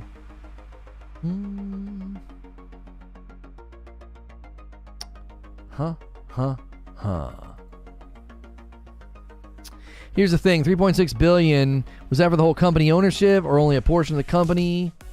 It stated how much they bought. I mean, they said that they obtained Destiny.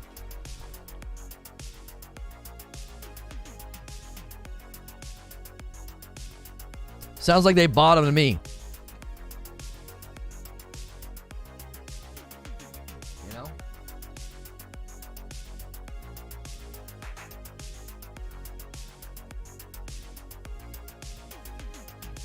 I saw this on my Twitter feed and thought Lono was pushing a video. Nice looking thumbnail. Yeah, that's pretty good. That's pretty good. A lot of people are using the 50-50 format now because it's becoming more popular.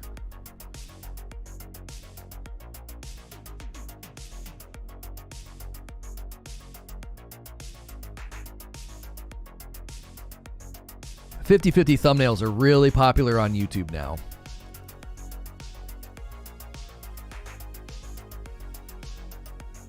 They bought the whole company. They own Bungie.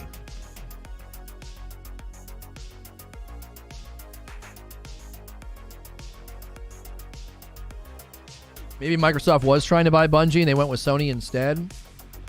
Yeah, I think Pete Parsons and Deej, I think when they told everybody that wasn't true, I don't think they were being honest.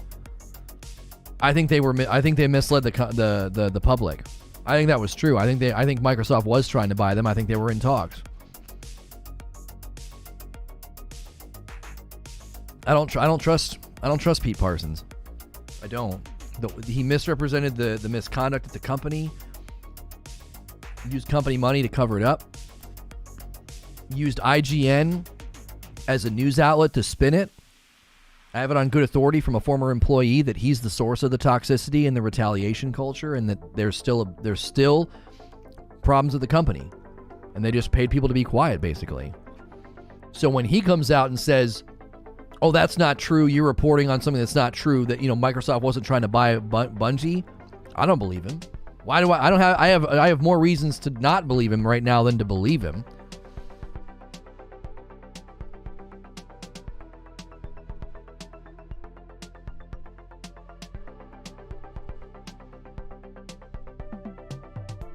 Not a partnership, and the Twitter posts make it sound like it is. Oh, Bungie has 100% spun this into like a partnership for sure. And Sony even put some spin on it to make it sound like a partnership. But you start hearing the background dialogue about how they've obtained Destiny, and it's like, this isn't a partnership. You bought them. It's symbiotic. It's mutually beneficial, but you bought them.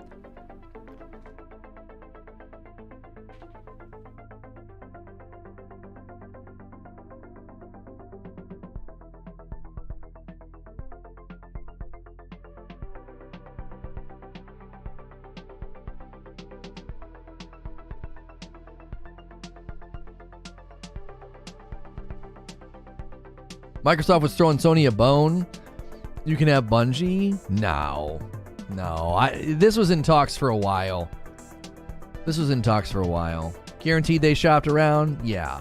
They didn't like that getting out into the public. That's why they got snippy and snarky when it got reported that Microsoft tried to buy them.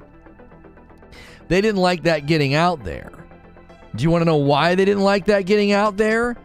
It probably hurt their negotiations with other companies. Oh, you're talking to Microsoft. You don't want people to know that. That's probably why they got ticked off about that, hitting the public.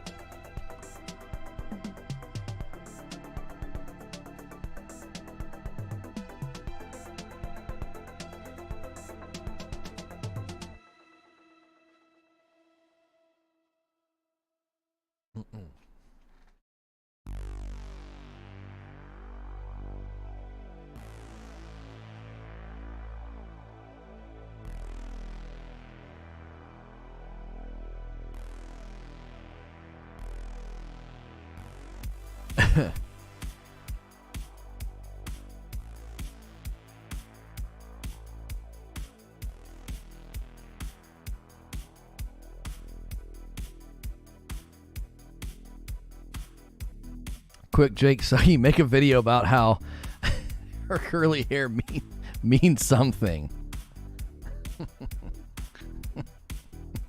Keep up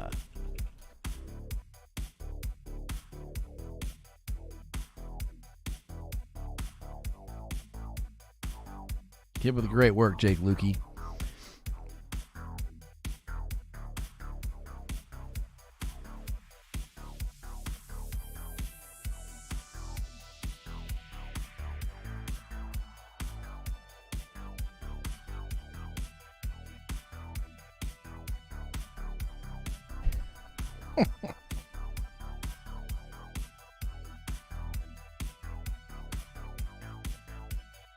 I wonder if this was the reason that Destiny was taken off Game Pass. Probably.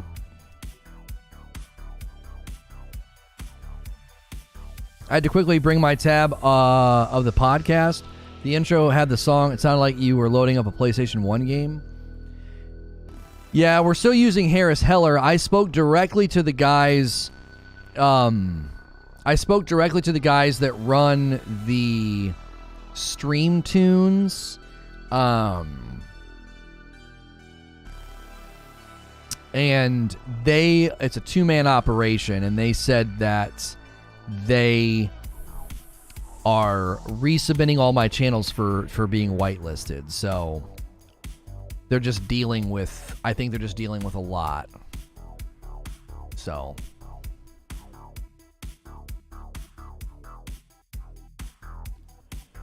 Mm. 19 is Wonderland's gameplay preview breakdown. This had nothing to do with Game Pass. The deal was only a year. I mean, but it likely won't be back on Game Pass ever again. Yeah, yeah. Eugene's right. The deal for the Game Pass thing was a 1-year thing. Yeah, Eugene's correct.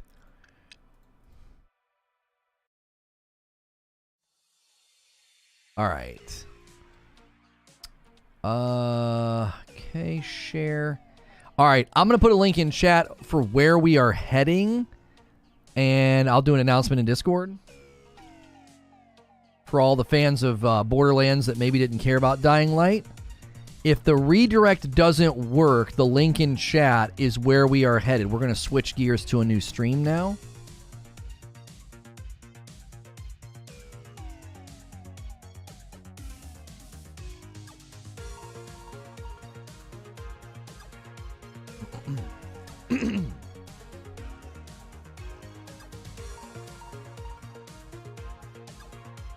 Hey, thanks for clicking on the video. This is going to be another episode of SNTR Gaming News, covering and breaking down Tiny Tina's Wonderlands gameplay preview. IGN got some hands-on. There's some significant changes in this game compared to other Borderlands videos. I'm going to break that down for you right here at the start of this video in a quick segment that we like to do right at the beginning. We are also coming over from a Dying Light 2 stream this morning, talking about how the gameplay has leaked. The retail versions are in circulation, and Techland warning people to not play